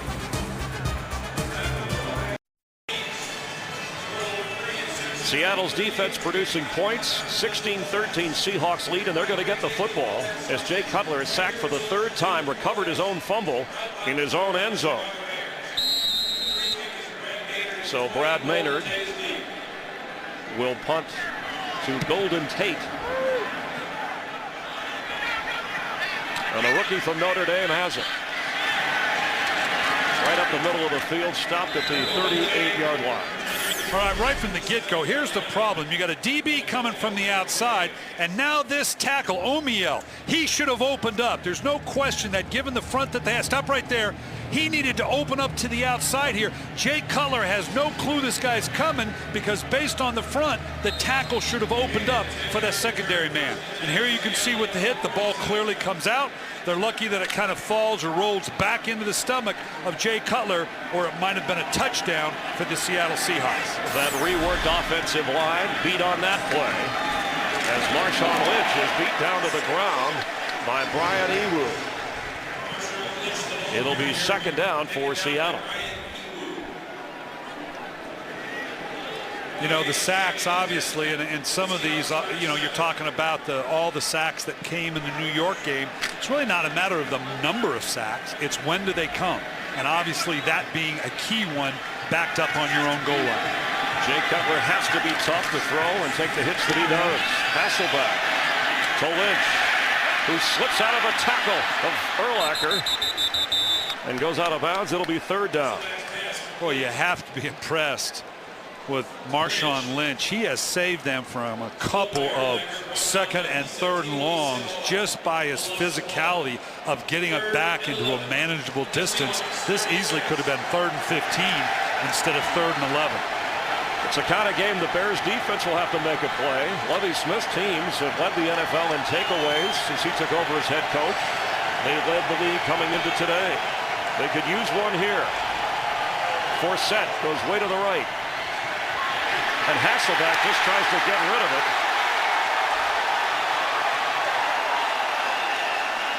Is that a shovel pass? Well, that remains to be seen. They're calling Bears the have it. Bears. He shuffled that underneath. It's all about the angle of the arm. Was it a pass or were you fumbling it forward? They need to sort this out and discuss it. You can't just roll it forward. So they're overruling it here. Riveron came in and said, look, this was an attempted pass. Watch right here. He sees the screen is dead. Pulls it back in. Ooh, boy. I don't know. And that's a judgment call. Is that something you can challenge if you're Lovie Smith? You know what? In terms, I don't know that you can with the angle of the call. You can challenge. Was it a fumble? Was it a hit? I don't know that you can challenge what was the intent of the throw, but you can. Indeed, did he get out of his hands before it was a pass intent and a fumble? Obviously not going to happen now. It wasn't the best play by Hasselbeck, who's done a few of those today. Let's take another look. Either way, the Bears. This is borderline. You know, I understand, yeah, it was a pass intent. Yeah, he just got it out just in time. Today's game on Fox is sponsored by Visa. More people go with Visa. Bears have first and 10 at their own 36. Back here in Chicago, Hasselbeck, the pass ruled incomplete. The Bears, after the punt, their best starting field position today, just beyond their own 30-yard line. And on first down, Cutler to throw again and has a man inside the 45. Devin Hester with the catch. We bring in our Fox NFL rules analyst Mike Pereira to review that play for us that was called incomplete. Mike? Hey, Chris, that was like the old tuck play where when did the ball come loose? Yeah, it is reviewable, but actually the forward motion of the hand had stopped, and then he shoved it forward, and that starts the forward pass too. So there wasn't a tuck motion. Had it been challenged, we would have stayed with the incomplete pass call because of that second motion of putting it forward. Actually, a wise decision not to challenge that play. Thanks, Mike, and he's on top not just for this game, but any game you watch on Fox for an interpretation of the rules as we get a timeout from Chicago on first down. Let's take another look at this and see what Mike was explaining for us, Brian, about the hand movement. Yeah, and had Peppers gotten there just a step earlier, or not Peppers, but right here, he gets it off just enough. Mike's saying the impetus going forward makes that an incomplete pass. Had the defender hit the hand a little earlier, you might have been able to call it a fumble. Clearly, the impetus was going forward. And that was Henry Melton applying the pressure. One of the guys that Lovie Smith pointed out to you after practice that he thought he was growing into a top-notch player, one of the reserve defensive linemen. Something I learned from the past on those reviews, if it was reviewed from Mike Pereira, was that you would review the play all the way through the fumble recovery. It's not just part of the play, but as he pointed out, Lovie Smith making the right call, not challenging, and especially because it was a third down stop, you figure we're going to get the football anyway, and the Bears do. So trailing by 3, first and 10 from the 45.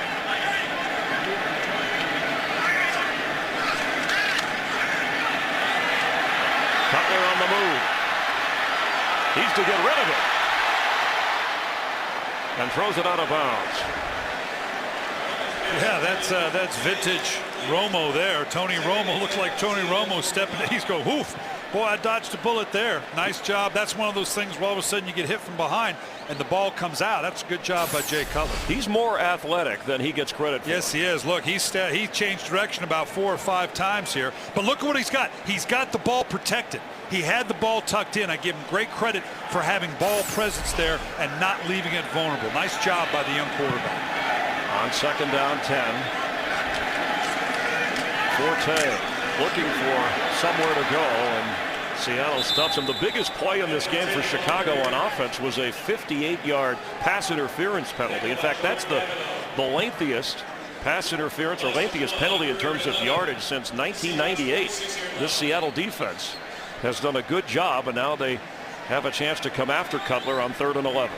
Yeah, and this is one of those, even though it's a long yardage situation, Chicago is yet to convert on a 3rd down. They're 0 for 6. Let's see if they can convert one here. With 4 wide receivers in the game. Seattle sends extra pressure, and Cutler is going to go down at midfield. Boyer Malloy, you talked about playing more of a linebacker than a safety, was in on the stop. Yeah, I want you to watch one more time here. Off the edges here. They open up both edges. No tight end presence. This is very tough for a tackle. I realize you're in 4 wide. You want to get that athleticism on the field, but that's a awfully short angle for a defender. And when you got a Jamarcus Webb, young rookie out of West Texas A&M, which I've never heard of, that's awful tough for a big athlete like that to hold out a defender with no edge help whatsoever. So the Bears missed a golden opportunity. And Golden Tate lost the football. Still lost it. He tried to gather it in, but let's see. That ball's changing possessions about 3 or 4 times there. The Seahawks somehow hold on. Dodged a bullet there. That would have been one of those takeaways that the Bears would have loved to have had. So the 19th career sack for Lawyer Malloy.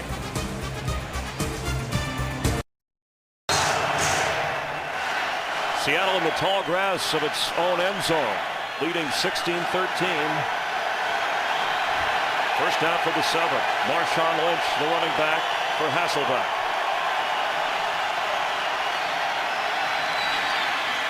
Pass complete to Mike Williams, and with Marshawn Lynch acquired during the bye week, he has been the starter today and carried the workload, the power runner for this Seattle offense. 10 carries, 32 yards. Justin Forsett, a one-time teammate of his at Cal and still good buddies, moved to the third down back, and it's created a nice 1-2 punch for a Seattle offense that is delivering blows to the Bears today. Lynch. It'll be third down. Forsett had a touchdown run for the Seahawks today as we compare the numbers. And this has created a personality. We started this broadcast, Chris, talking about that Seattle really is trying to find a personality, and this 1-2 punch could be just the ticket they're looking for. This is a nice combination for them. And Forsett lobbied, even though he knew it would cost him playing time, the Seahawks to get Marshawn Lynch, and he's in now on 3rd and 2.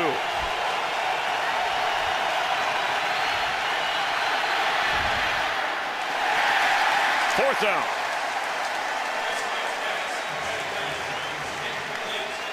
Good stop for the Bears. Anytime you can get the quarterback to have to hold, it makes him nervous. You could tell he was looking for anywhere to drop the ball off. They're lucky that thing wasn't intercepted.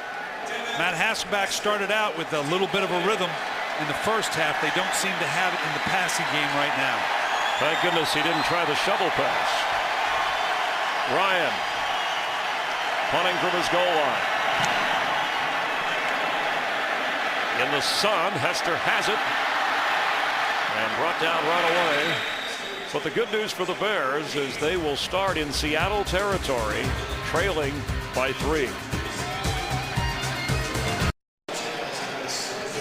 Before we kicked off today, we talked about the headliners in the return game, but Brian, I guess the kick coverage teams were well aware, and they have held these guys in check. And they've done a nice job kicking away from these guys, making them have to work all that much harder for it.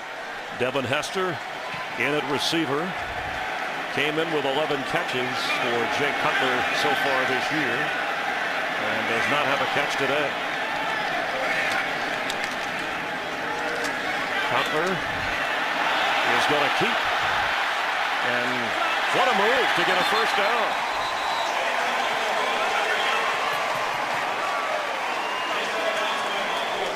And you commented on it earlier, Chris, that he's a better athlete than people give him credit for. It's not like he's a runaround guy, but he's had to do a lot of this given some of the protection concerns. See a nice job. Devin Hester coming in here late. He's going to light up one of these Seattle defenders here. You got to be very careful with that. That was almost from behind. And if you're charting Mike Martz's play calling here, 24 pass, 11 rush, and that one which started out as a pass but turned into a run. Hester in the backfield. Cutler goes the other way to Chester Taylor. Good tackle at the 30. And Marcus Trufant from his corner position makes the stop. Chester Taylor came to them in the offseason, really one of the best third down backs in the league. Been a little bit of the forgotten man because Matt Forte has played so well up to this point on first, second, and third down. And became the short yardage back after a big game last week against Carolina. You touched on the rushing yards, their best rushing total last week, over 200 yards, the best for the Bears in some 20 years. Here, second down, 6. Taylor stays in. Pressure coming, Cutler throwing, and incomplete. Intended for Johnny Knox. Looked like Cutler expected Knox to break that off a little quicker. He shortened his drop, had to re-pull the ball down to get it back out. That's just a miscommunication between he and Knox. Here it is. He's just breaking it off hard to the inside. Looks like he expected the ball, or I should say Cutler expected to come out of it a little bit quicker. Bears 0 for 7 on third down. They're already in field goal range. For Robbie Gould, it would be about a 47-yarder. They need 6. A lot of pointing going on pre-snap. And Cutler goes down as Lawyer Malloy got there in a hurry. Wow. Just about to say, the one thing you can't do in this situation is take a sack, because you're right on the edge of field goal.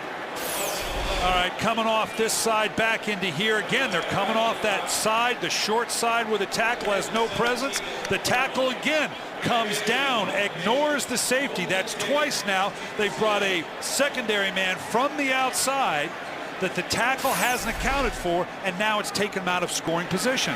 5th sack of the game for Jay Cutler, who's coming off a week off and a concussion. Golden Tate, who fumbled last time and recovered his own fumble, sure-handed here.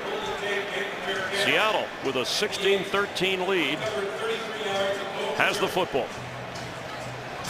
Again, this is what I keep talking about. Right here, you can't see the secondary man. Yep, now you're going to see him from here. Look at the edge. Watch this tackle. Watch where his vision goes. For some reason, he's not continuing to the outside. He's following the defensive end that loops down inside. The way the line is turning, he should have stayed to the outside. They've gotten it on him twice. And that tackle is 7th-round draft pick Jamarcus Webb, the rookie.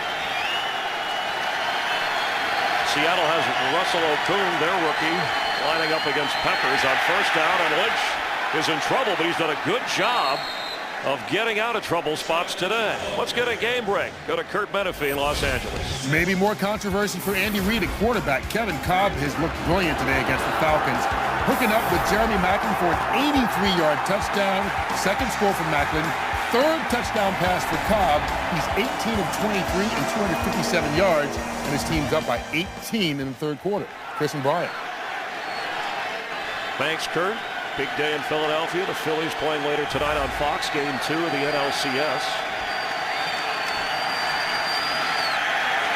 Hasselbeck, complete to Mike Williams.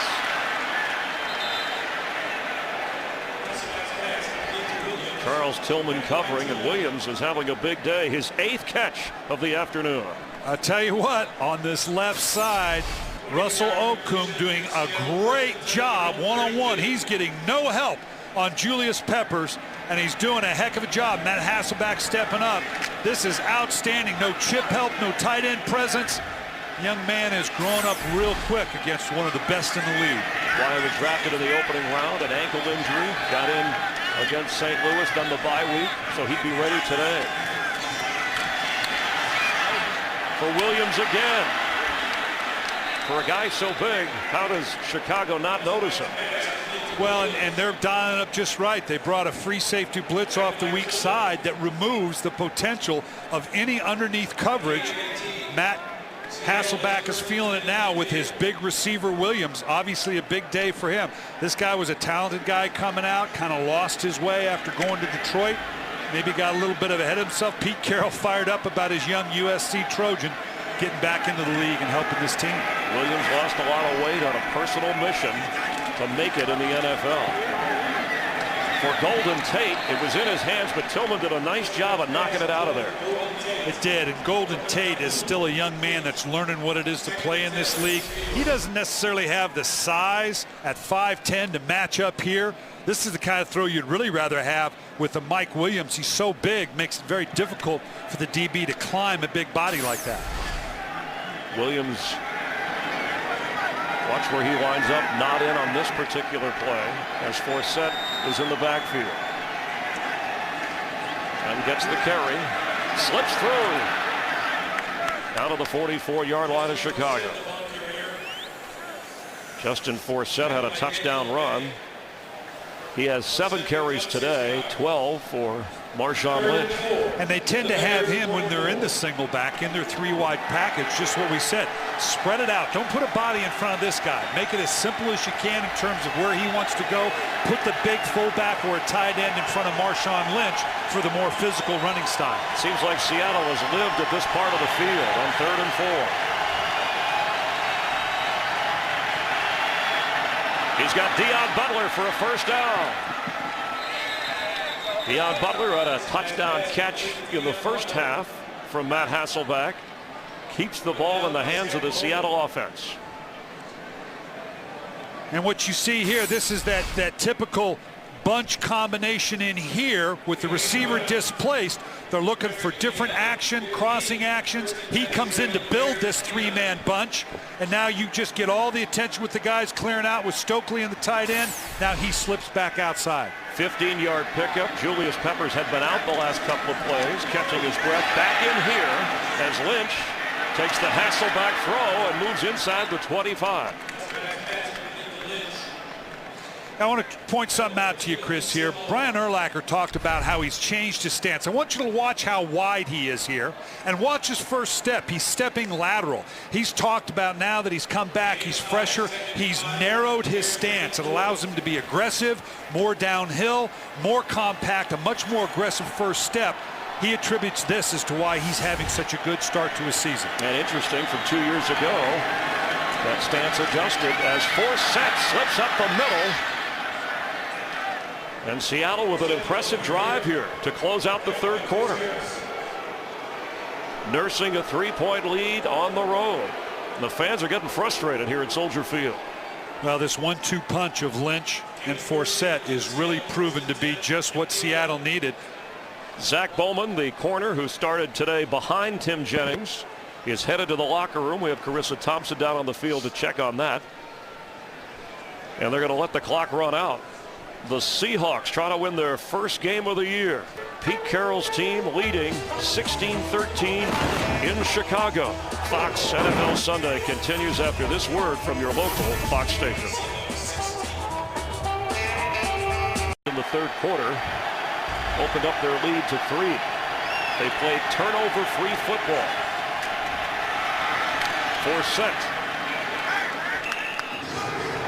23rd snap in Chicago territory today, so it's been played at Chicago's end of the field, winning the battle of field position against Urlacher and the Bears defense. Well, that little trap was the same play they scored on a 3rd and 8. Gave it another shot, see if they could loosen this Chicago Bear defense up a little bit.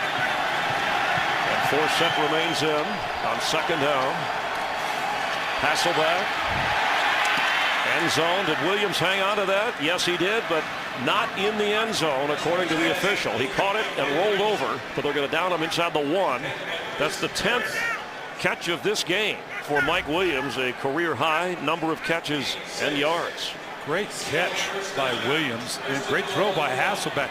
Can you imagine that this guy found this earlier in Detroit with Calvin Johnson? What a 1-2 combination that would have been. But now he's finding it in Seattle, and I know Matt Hasselbeck's glad it didn't work out earlier. And it's a 1st and goal. Marshawn Lynch is in. Marshawn Lynch gets his first touchdown as a member of the Seahawks, fighting into the end zone. That's all Marshawn Lynch. Wow, what a run. What a run. He had 2 and 3 guys that had shot. I prefer to think this is good running by Marshawn Lynch as opposed to bad blocking. You're just going to see him come off the edge here. Look at this. 1 shot, 2 shots. The 3rd shot. That's just Marshall. That's just a great run. That's exactly what Pete Carroll envisioned when they got this guy. And that was Harris, who he slipped through, one of the hardest hitters in the NFL. So with this extra point, it's a 10-point Seattle Seahawk lead here in the 4th quarter at Soldier Field. Today's game on Fox is sponsored by Taco Bell. Think outside the bun. By Chevrolet. Every model is backed by a 100,000-mile, 5-year powertrain limited warranty. And by State Farm. Like a good neighbor, State Farm is there. So with the first touchdown from Marshawn Lynch as a member of the Seattle Seahawks, along with Justin Forsett. Mike Williams key in that drive. Time-consuming 92 yards to build a 10-point lead against the hometown Bears. And Hasselbeck has been the perfect engineer for the Seattle offense today. Alindo Mare and Daniel Manning. And watch out, because penalty flag, there's a flag down inside the 20.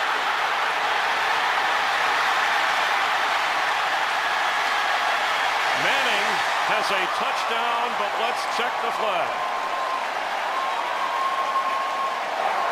Yeah, holding number 58 after distance of the goal. Yep. First down.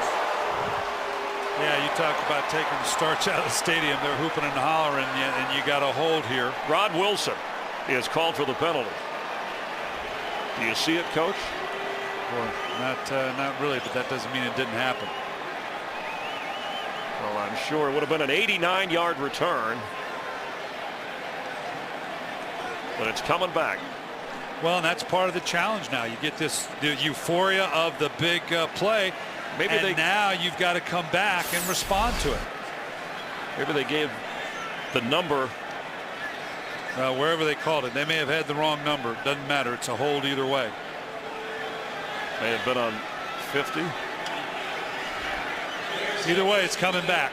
And that's the challenge now for Chicago. They're in the shadow of their own goal line. Seattle has just shoved it down your throat. We talked about the run-pass ratio. Well, I don't know that we're going to see a whole lot of runs. Still 13 minutes in the game. You're talking about the second worst pass defense in the league, but they know Chicago's going to throw the ball, and that makes a difference.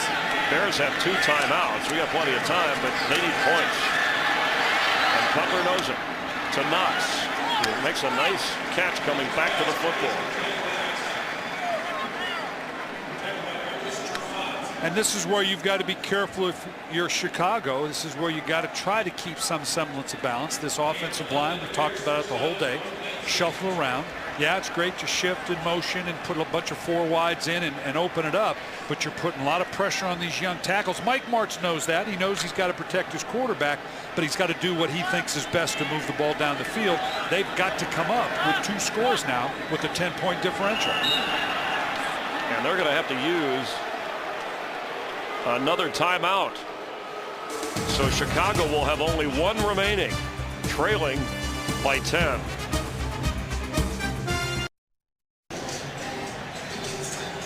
Chicago forced to burn a timeout earlier than they would like, trailing 23-13. A major penalty wiped out a kickoff return of Daniel Manning for a touchdown, and the quarterback comparison. Well, this is here because they've been able to run the ball here. All they're trying to do is pass, puts a lot of burden on that quarterback. Forte is in on 1st and 10.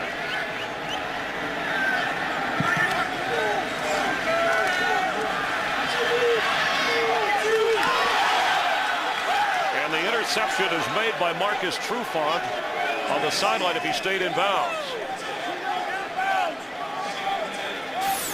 He caught the football. He sees it right here. He's one-on-one with the running back. He steps right in front of it. Ah, boy, they got to review this. It looks like his elbows would have put him down. Did he maintain control? That's what needs to be discussed. They're saying no. And no challenge. Seattle was right on top of it, so they obviously saw it the same way. 2nd down 10.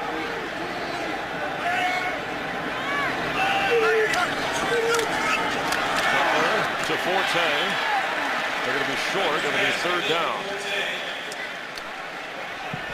Boy, there again, yeah, you need to come over and help him up, son, because somebody has to turn back out to the wide rush back into here. Here you can see coming off this edge, the linebacker comes inside. The guard goes down. The tackle's in a tough spot there. They're turning the line the wrong way. Seattle's betting the ball is going to come out quick because they're a man short in protection. Puts them down to 3rd down. Raheem Brock delivering the hit. Cutler has been sacked 5 times and hit for another 8 or 9. 3rd down, and again, Chicago misfires. Intended for Devin Aromashadu. And that was Walter Thurman, who came into the game when Kelly Jennings left with a hamstring. I just think you're asking a lot of a displaced young offensive line. In the way the game is unfolded, that's something I'm sure that they'll look at going forward. And now we're down to under 12. We'll see how long Seattle holds on to the ball. But it's going to do but nothing get worse. So they're going to have to throw. They're going to see a lot of pressure. It's going to be tough for this offensive line of the Bears. Ball goes out of bounds. And that offensive line of the Bears taking a beating today. Today's game is sponsored by Chevrolet. Every model is backed by a 100,000-mile, 5-year powertrain limited warranty. An upset in the making, and Seattle's defense called by Gus Bradley. He said, "You're doing good. You're doing good. No, you're all doing good." Having a lot to do with that. Yeah, they're feeling good right now. They got to finish this off, but they can be proud of what they've done so far. Who would have thought here in the fourth quarter that it would be the Seahawks up by 10, and they have dominated. Hasselbeck is throwing, and Mike Williams a drop. But what a day he's had. And look at the turnaround. We saw that Seattle defense moments ago. What Chicago has allowed versus what they did against the Carolina Panthers. Well, it's the balance of that Seattle offense, both run and throw. Marshawn Lynch getting the desired effect on this personality of this team that we talked about. Yeah, you're talking about, Sybil and Sally Field and the true identity. The Seahawks are showing us who they really are. Williams, and it's incomplete.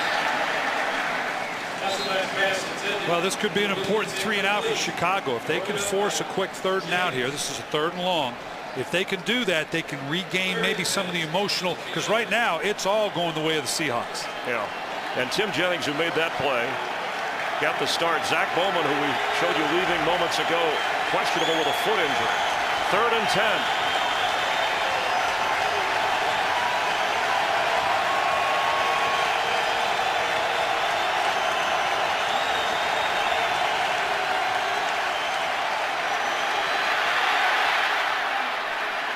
Set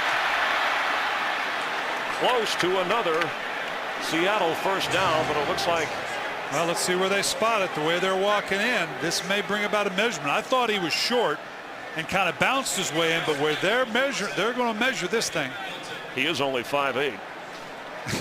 But this is, this is if Chicago gets the ball back here. I think they're short, but boy, that's pushing the edge here. They're going to measure this thing. Again, the chains are down here on the bottom in terms of, and a lot of people don't realize that they've got to bring that all the way across the field as they're doing here. This is going to be close. I think it's a little short. The official on the Chicago side of the field ran showing no first down. Our line is not official. It just gives you a gauge, and yeah, that is official. It's short. Boy, that was awful close. And that's this could be a major moment in this game. They're not gonna go for this. I know Pete Carroll is enthusiastic, but he'd have a schizophrenic personality if he went for it here. He certainly. This night, they're looking down the field. It's not going to happen. So often on 3rd and long, you got to throw the ball underneath, hope somebody can make a play. And the explosion of Forsett, he almost pulls this off. If he'd have been 5'9", this would have been a first down. You're probably right. So they're punting. By major moment, I mean that the Bears defense got the stop. They did. And we said it doesn't matter whether you stop him by an inch or by 10 yards. You stopped him. Now the Chicago offense has got to take advantage of this, getting the ball back. And the crowd has been nudged here at Soldier Field. Good kick. And all day, whether it's punting, kickoffs, they have been excellent. So Chicago starts at a hole, trailing by 10. Here in Chicago, an excellent punt by John Ryan. The special teams puts Cutler and the Bears at their own 8-yard line. And Chester Taylor is in on 1st and 10. And they run to Taylor, who falls forward. They ran 7 times in the opening quarter. That was the 6th run since. But now they have to throw. Yeah, and in doing so, they've got to be a little creative with their protection scheme in terms of helping the tackles, change the position of the tight end from one side to the other, help with the back, because you don't want to open up the edges and put these tackles on an island repeatedly. You got to do it a couple times, but you can't do it consistently. Pressure's coming. Cutler gets rid of it quickly and completes. And Hester near the first down marker.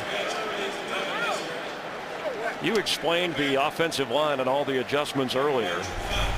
And they've had a rough day. Yeah, you know, you look at that and it looks like I'm trying to get off the 405 onto the 5 and some bad directions in LA. And these are young guys over here. And they're being put in a tough position. The other guy's out of position. Chris Williams is a tackle, now playing guard. This is a tough combination. This is tough on an offensive line, what they're facing right now if you've been together a long time. But if you're in a lot of new positions with young players, it's a teaching moment. Let's call it that. You can map West to first down. They got that. Cutler just kind of got rid of it. Knox was in the neighborhood. Cutler's been sacked 5 times today. That was his 28th pass attempt. He's completed 12. You can go to NFL.com's Game Center for Week 6 live game stats, fan discussion, in-game video highlights, and a lot more. Follow all the action at NFL.com/scores. Well, the Bears scored first, but after that, Seattle tied it, took control of the game, and they haven't let go. 9:33 to play on 2nd and 10. He is going deep, and there's nothing there. 2 defenders had it covered for Johnny Knox. It'll be 3rd down. Nice job in protection there by Chester Taylor on Lawyer Malloy. Lawyer Malloy in here. They knew he was going to be down in the front all day long. The tackle now does open up, and you see right here Chester Taylor squaring up. Good young, no, you're not a young back anymore. He was young when I drafted him in Baltimore. He's an excellent 3rd down back, not just because he can catch the ball, because he is a good pass protector as well. And I know I sound like one of those parakeets that keeps repeating itself. 0 for 9 on 3rd down. They were the worst in the league in that department coming in, and here's another 3rd down. And Earl Bennett makes the catch. Short. I think he's short. Do you have a parakeet? No, the seeds get all over the place. Okay, yeah, this is short. Now they're 0 for 10. Like we said earlier for Chicago, doesn't matter whether it's 3rd and 1 or 4th and 1 or 4th and inches. If you can get them off the field after 3 downs, this is a win for Seattle. Brian, listen to this crowd. They're frustrated. Yeah. And how did Pete Carroll and his team has taken away whatever home field advantage Chicago had. They have made this home their home right now, like Lawyer Malloy said, coming out in the game. Frustrating day on offense continues for the Bears, and Golden Tate hauls it in and slips a tackle or 2 to get a couple of yards, tough yards, where Seattle takes over on offense. And if the Seahawks could hold on today, the Rams were winning. Arizona is idle, so you'd have 3 teams tied atop the NFC West. Yeah, you got the coming home. We're going to do that game next week at Arizona at Seattle. Oakland, see how they do today. They get Arizona twice, actually, the Giants and New Orleans. So not easy for Seattle, but a lot of it within the division. This stacks up pretty good. I'm sure they'll be glad to go home next weekend to face the divisional foe, Arizona Cardinals. And when the year started, a lot of people were on the 49er bandwagon. They've yet to win, even though their front office thinks they can turn it around.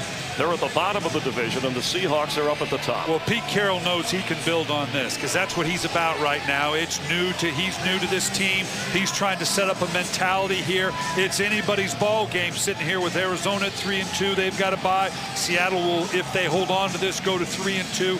This is, 8-8 may win the NFC West. Well, who cares? You can make all the comment you want. I win the division. I get to go to the playoffs and to see what happens. Pete Carroll knows he can build on this if they can hold on to this. So Seattle leading. You saw the Rams leading by 10 with about 3.5 to go in the 4th quarter there. Marshawn Lynch, this is where you hope he can pound the rock and wear down the clock. And he's wearing down the Bears. Good first down pickup. Now for Chicago, there were skeptics. They've won games close in a lot of different ways. They'll have the Redskins coming up, and then they go on the road. It gets tough after that. Yeah, tougher. you know, Buffalo just is not a very good team. What are you going to say? But these next three in here, Minnesota, Miami, and Philadelphia, that's going to be a challenge, and it gets even tougher after that for Chicago. Bears came in with the best record in the NFC along with Atlanta. The Falcons are losing. Over in the AFC have the Ravens and Jets, who entered the day at 4-1. Lynch carries again. Let's get a game break. See what Kurt Menefee is keeping an eye on for us now. Kurt? If there's any good news in the north for the Bears, is that the Packers are losing right now as well against Miami. That's Anthony Fasano with a 22-yard touchdown reception from Chad Henne.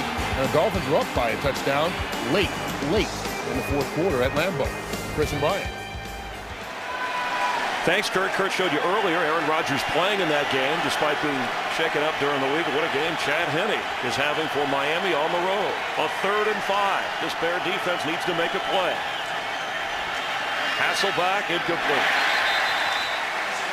It was good pressure, and Tino Isamoa good coverage as the ball went through the hands of Forsett.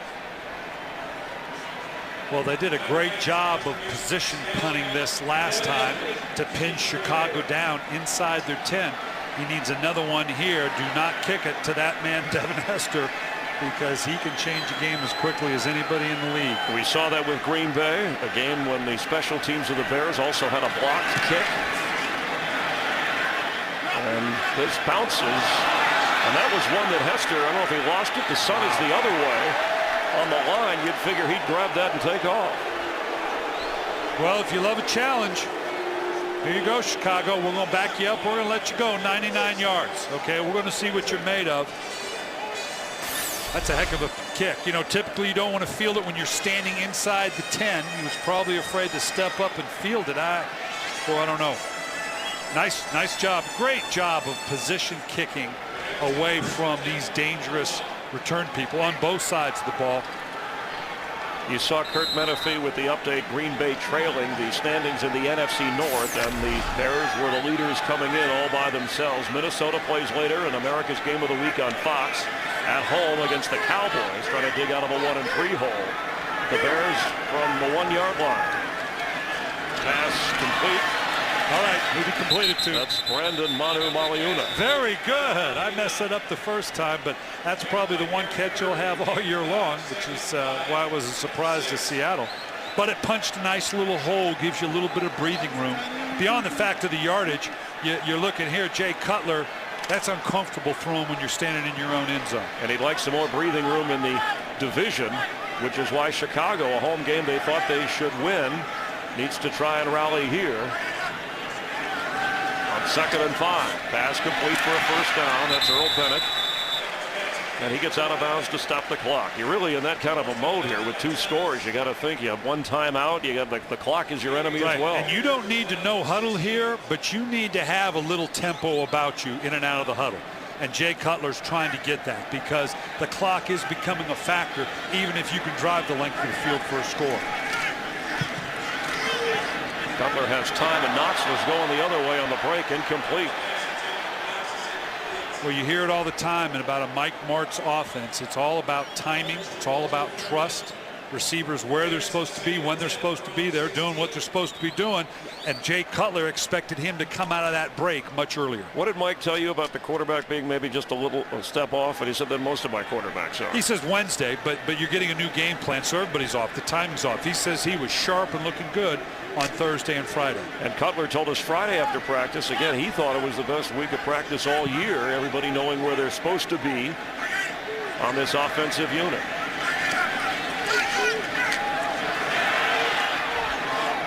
Defender fell down, and the catch was made by Knox. It was Trufant who slipped trying to stay with Johnny. A first down pickup. Nice job stepping up in the pocket by Cutler. Good protection around him. And delivering the ball. Just this you can see here, just the guy stumbles down, going past it. Really could not that it would have made a difference. Nice job throwing it to the outside. Nice safe throw. So out of the hole to the 31-yard line of Chicago. Pressure coming. 6th sack of the game for Seattle. And Jordan Babineau, it's been between him and Lawyer Malloy. The heat from the safety spot has been tough on Cutler. Yeah, and whether it's the DB that actually gets them or whether it gobbles it up protection, you're going to see it coming up from up in here. He's going to come from the outside.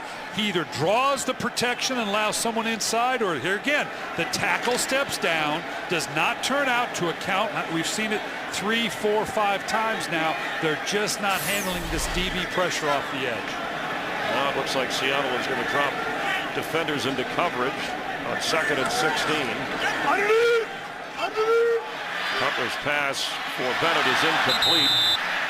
And now it's going to be 3rd down, and we know, I can hear the parakeet, how Chicago has struggled on 3rd down. At what point do you get to a hurry up if you're Jay Cutler or Mike Martz? Well, we're closing in on it. If they could have maintained this, but at 5 minutes here, if you get a 1st down, and this is a tall order at 3rd and a ton. 16. Yeah, you got to think about going no huddle now, because the one score is not going to do it for you.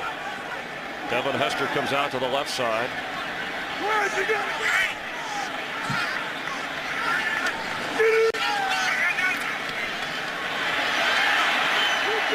Pass is complete right at the 1st down mark. No, he had to come back. He had to come back to get it.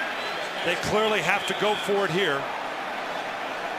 This one you want to make a huddle call. You don't want to know. I don't care how much time it takes. You need an orchestrated call. And you have only one timeout.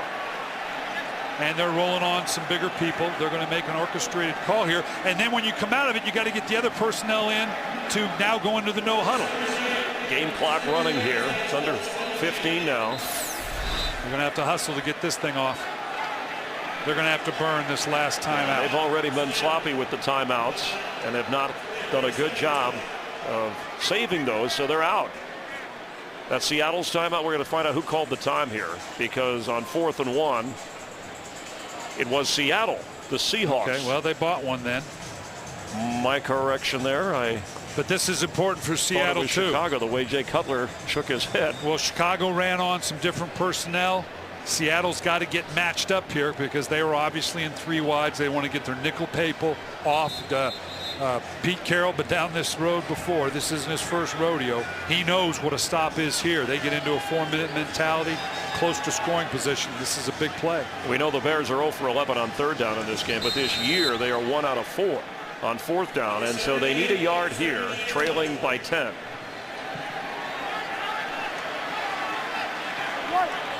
Chester Taylor is the back.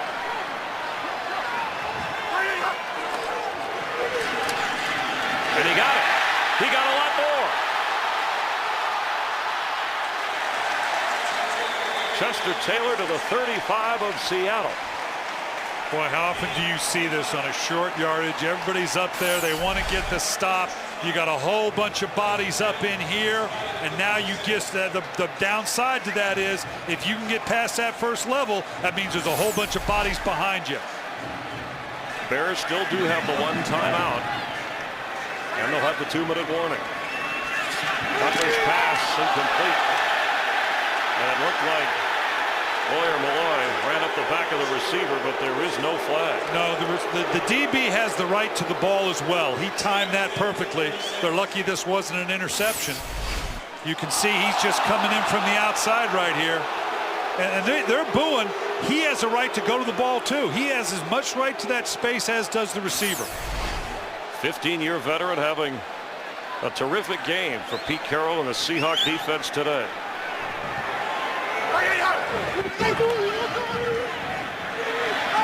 Cutler for Aroma to do an overthrow. Let's check in for another game break.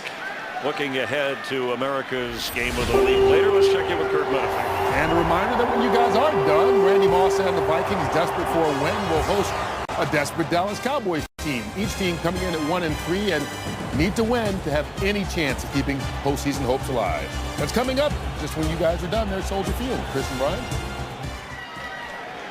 As for both teams, Randy Moss going to have a big day today. Now for Chicago, this is 2-down territory. You make your calls realizing you're going to go for it on 4th down. So it doesn't mean you have to get the full distance with just this one play. And you could also settle for 3 if you want to try the onside kick. You need 2 scores, and the ball's batted in the air. And that almost was intercepted. Excellent pressure. Raheem Brock is the guy who tipped Cutler's pass. This changes the equation now because clearly you need a first down.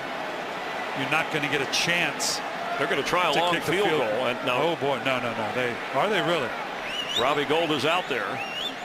Last week he kicked his career long, a 53-yarder, in a win that the Bears dominated against the Carolina Panthers. Yeah, this is outside the edge of anybody short of Ray This will be 54.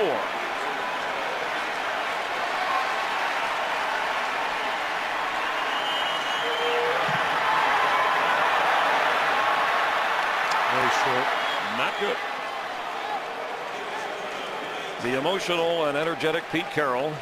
That's real. That's how he always is. In fact, Leon Washington said, I haven't seen him not smile yet this year. Yeah, never down at practice. He's fired up now, but they got something to finish off here. But now we talk about their personality. I made fun of the Sybil-like and Sally Fields. We don't need Sally Fields right now. They got Marshawn Lynch. They got a big fullback. This is pound away. This is part of now having a big back like Marshawn Lynch that allows you to finish off a game inside a four-minute offense. You didn't like the decision of Lovie Smith there to go on 4th and 10 for the long field goal? Well, if you have faith, that's to having a lot of faith in your field goal. Ball is fumbled. Oh, baby. Snap, and the Bears have it. Coming out of there holding the football. No, unbelievable. They're going to procedure penalty, dead ball foul. Start. Left guard. Bails the Seahawks. How about that? That's one of those inequities in the system where a mistake on your part saves the day for you. It becomes a dead ball foul because technically the snap does not happen because the foul happened, the procedure penalty happened before the snap. And Ben Hamilton, that's one penalty they probably won't scold him for in the team meetings. Yeah. Seahawks keep the football. They're backed up 5 yards. You pound away at this a little bit. And Lovie Smith, whose teams have lived on takeaways, do not have one today. Covered up. Lynch carries. Saw Tillman reaching in there, trying to pull the ball out. Now, if you're going to throw the ball, and I don't suggest you do here, this is the down that you need to do it on because the Bears got to figure you're going to run the ball. You don't want to stop the clock. Throwing on 3rd down is problematic at best. So if you are of a mind to throw it here. But I doubt that that's going to happen. I think you're going to see another run. Have I covered all the options there? I think you did. And I got the answer for about everything right now. Oh, yeah, I told you they were going to do this. You're good with a 10-point lead in the football. Oh, yeah. Oh, hey, my play card's full with that lead. And with Marshawn Lynch in, and that combination of Forsett and Lynch has added a whole new dimension to the Seattle offense. Brian Elu made the stop, and maybe not having Lance Briggs, but I don't know where the Bears defense has an excuse against Seattle, despite they knew Marshawn Lynch was joining the team. Maybe they just didn't know how he'd be used. Well, great numbers. You look at Matt Hasselbeck, and for no small reason, look at this now. Combination, and you look at it as a combination with those two. You know, we're used to seeing one guy, he's the lead guy, 350-plus carries, but the combination of Forsett and Marshawn Lynch, you have a 100-yard rusher. Doesn't matter that it's two guys. And then a big game by Michael Williams. Obviously, with the running game going, being able to take advantage of the one-on-one coverage because Chicago's had to drop down that proverbial 8th man in the box all day because of the way you're running the ball. And the Bears, Brian, used their last timeout. Again, we'll have the 2-minute warning, but it is a 3rd and 14. So if they can at least get a stop, they'll have a chance to get a score. You may see pressure here by the Bears. Doesn't look like it, but a lot of times you're forcing, here comes pressure, could make you drop the ball off quick. They're going to hand it off to Forsett, and Seattle will be forced to punt, but they'll milk that clock for all they can. And why take the chance? Good play called by the offensive coordinator, Jeremy Bates.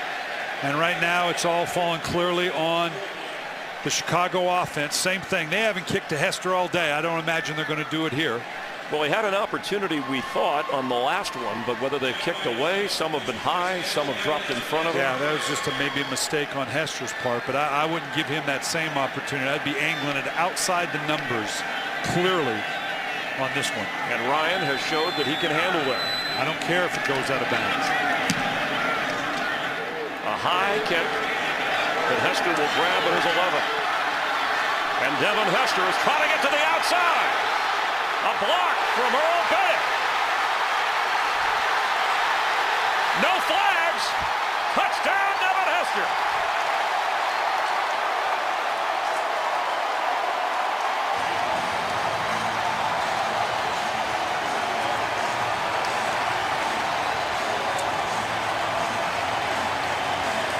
Well, the crowd came back into the stadium. 89-yard return. And then, well, you got to kick outside of the numbers. You got to reduce the field. You can't kick the ball to Devin Hester. Cut the field down. Nice job. Look at all pinned into one side. And it looks like that's where he was trying to go. Great block back by Barnett. Boy, I tell you what, the one thing that was going to allow them to get back into the game was letting Devin Hester get his hands on the ball. Ask the Packers about that. And John Ryan, the punter, is still down from the Earl Bennett block. We certainly hope that he is okay. And yeah, watch right here. He's trying to do the right thing, but Earl Bennett coming in, he doesn't see him. That's a clean shot, but oh boy, that depleted him. That one hurt. So Ryan is down. The Bears are down but not out. An 89-yard return. In fact, it was an 89-yard kickoff return that was called back on a penalty. And the Bears have only had 2 penalties, but you can only bottle up Devin Hester for so long. And he ties an NFL record with that punt return for a score. There again, position punting. They've done it well all day long, but all you need is the one shot. You were clear that he should not kick it to him. And that record is for total touchdowns as Devin Hester does the job. Let's check in for a game break with Kurt Menefee. Bears coming back. Packers coming back. 4th and goal. 16 seconds left. Quarterback sneak by Aaron Rodgers for the touchdown. Ties it, and they are going to overtime. All even with Miami at 20 apiece. Chris and Brian. We might be looking at overtime here. Well, fortunately, the young man's getting probably his pride hurt more than anything else. But now, obviously, they're going to kick the extra point. You have to go onside kick. People say, well, do you rely on your defense? We're under 2 minutes. All right, with no timeouts on the board, and that's the key thing here. With no timeouts on the board, the game's over. Because if Seattle gets the ball, they can simply finish it out, take a knee. So we're about ready for an onside kick here. And after this extra point, we'll get the official 2-minute warning because the return for the touchdown happened during the clock as Devin Hester has brought the Bears within 3. It was a punt return here, but combined with kickoff returns, Hester equals Brian Mitchell for the most all-time touchdown returns in NFL history. Now on the sideline, Pete Carroll, some teams will call timeout here once you see the configuration. He's going to look up here with his special teams coach. It doesn't look like he's going to call it, but sometimes you let them set themselves to see how they're configuring. You're seeing all these folks over here. The league has limited how many you can have to one side. It's not the blow-up we used to have. So now you can go one side or the other, or you can dribble it right in front of yourself. Must travel 10 yards unless a Seattle player touches it first. And the ball just to create a little more drama here. You saw the percentage is not favorable, especially when you expect the onside kick. Now on the sideline now here, I'm not so sure you don't use a timeout. You see the configuration of Chicago. You know exactly how they're going to approach it. Gould's going to the one side. I maybe call timeout and explain to my guys, you can see how this is balanced up. You got 4 guys over here.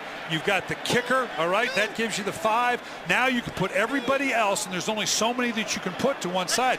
Remember in the old days, we used to just line everybody up on one side. It was a mass blow-up, but that put the players at risk.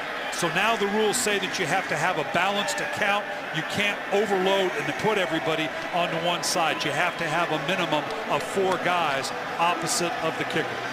Now there are rules that if the ball continues to fall, you have to have a holder. This would hurt. This gives you less of a gives player. You fewer options. Now this almost eliminates you coming back to the left side here. Although the way Robbie Gould is aligning, for sure I would say they're not going to come back there anyway. I'm not sure I don't call timeout if I'm not Seattle to make sure my guys are configured the way I want and understand what the options are. And that's Maynard, the punter, out there who is normally the holder anyway, to help. In the air, Seahawks have it. A clean grasp for Pete Carroll's team by the tight end, John Carlson. Nice job by Seattle, because here's what you do with your front line guys. You're there to block, believe it or not. You're to take out everybody you can that could come in here and strip this thing. I want you to watch them know. See, they turn into blockers. Don't give anybody a free run. Let the guy behind us come up with the ball. Very well executed by Seattle. Well, you talked about the different personalities, and Pete Carroll never one to hide his. Seattle will be a part of the top spot in the NFC West. The Bears will stay up there no matter what in their division. But a home game that they felt good about coming in, they won't feel good about this week. No, and this is, like I said, this is a defining moment for Pete Carroll in his young tenure with the Seattle Seahawks. Winning on the road, he's telling his troops right here, guys, just believe me. I've been telling you all along, just believe me. Buy into it. They've got a sign at their practice that says I'm in, and it's sophomoric, it may be college, collegial, whatever you want to call it, but everybody's required at practice to touch that sign just to say I'm in, I'm drinking the Kool-Aid, we're going to stay with this thing together, and it pays off with the win today. And Jay Cutler frustrated. He was never in the groove today. Sacked 6 times. Not a lot of time to set up and throw the football. But the good news is the Bears are 4-2. So he'll hear more skeptics and Mike Martz and Lovie Smith. But I think the Bear defense has to take some of the responsibility today for this Bears loss. They do, because this Seattle team came in and did some things that they have not done before. Their ability to run the ball was the key. But the lack of continuity of the offense has been the tough thing today for the Chicago Bears I'm talking about. Marshawn Lynch, the new addition. Remember, Deion Branch traded back to New England. And from Buffalo comes Lynch and delivers as the Seahawks will go to 3-2. And again, tied for the top spot in the NFC West. And the Bears at 4-2. Depending upon what the Packers do against Miami and the Vikings playing late against Dallas in a game that you'll see on Fox. Pete Carroll back in the NFL and at home next week against the NFC West division rival Arizona Cardinals. Well, I tell you what, this is a tough pill for Chicago. You sensed a confidence on their part. They knew how tough it was for Seattle on the road. They were very confident on their ability to run the ball. They really didn't try to establish that run today. Do you think Chicago will rethink its offense and maybe commit back to the run a little bit more? You know, you'd have thought that had done that after the win in Carolina. And listening to them on Friday, you kind of thought that's what they were going to do. We never saw it today. Never really any solid effort to try to run the ball. Matt Hasselbeck, 25 out of 40. 242 yards and a touchdown. Seattle with an impressive win on the road in Chicago, beating the Bears 23-20. For Carissa Thompson, Brian Billick, I'm Chris Myers, Bob Stenner, and our director Rich Dewey, and Chuck McDonald. We thank you for being a part of the NFL on Fox, and stick around for plenty of action all day on Fox. Let's head to Kurt Menefee in Los Angeles.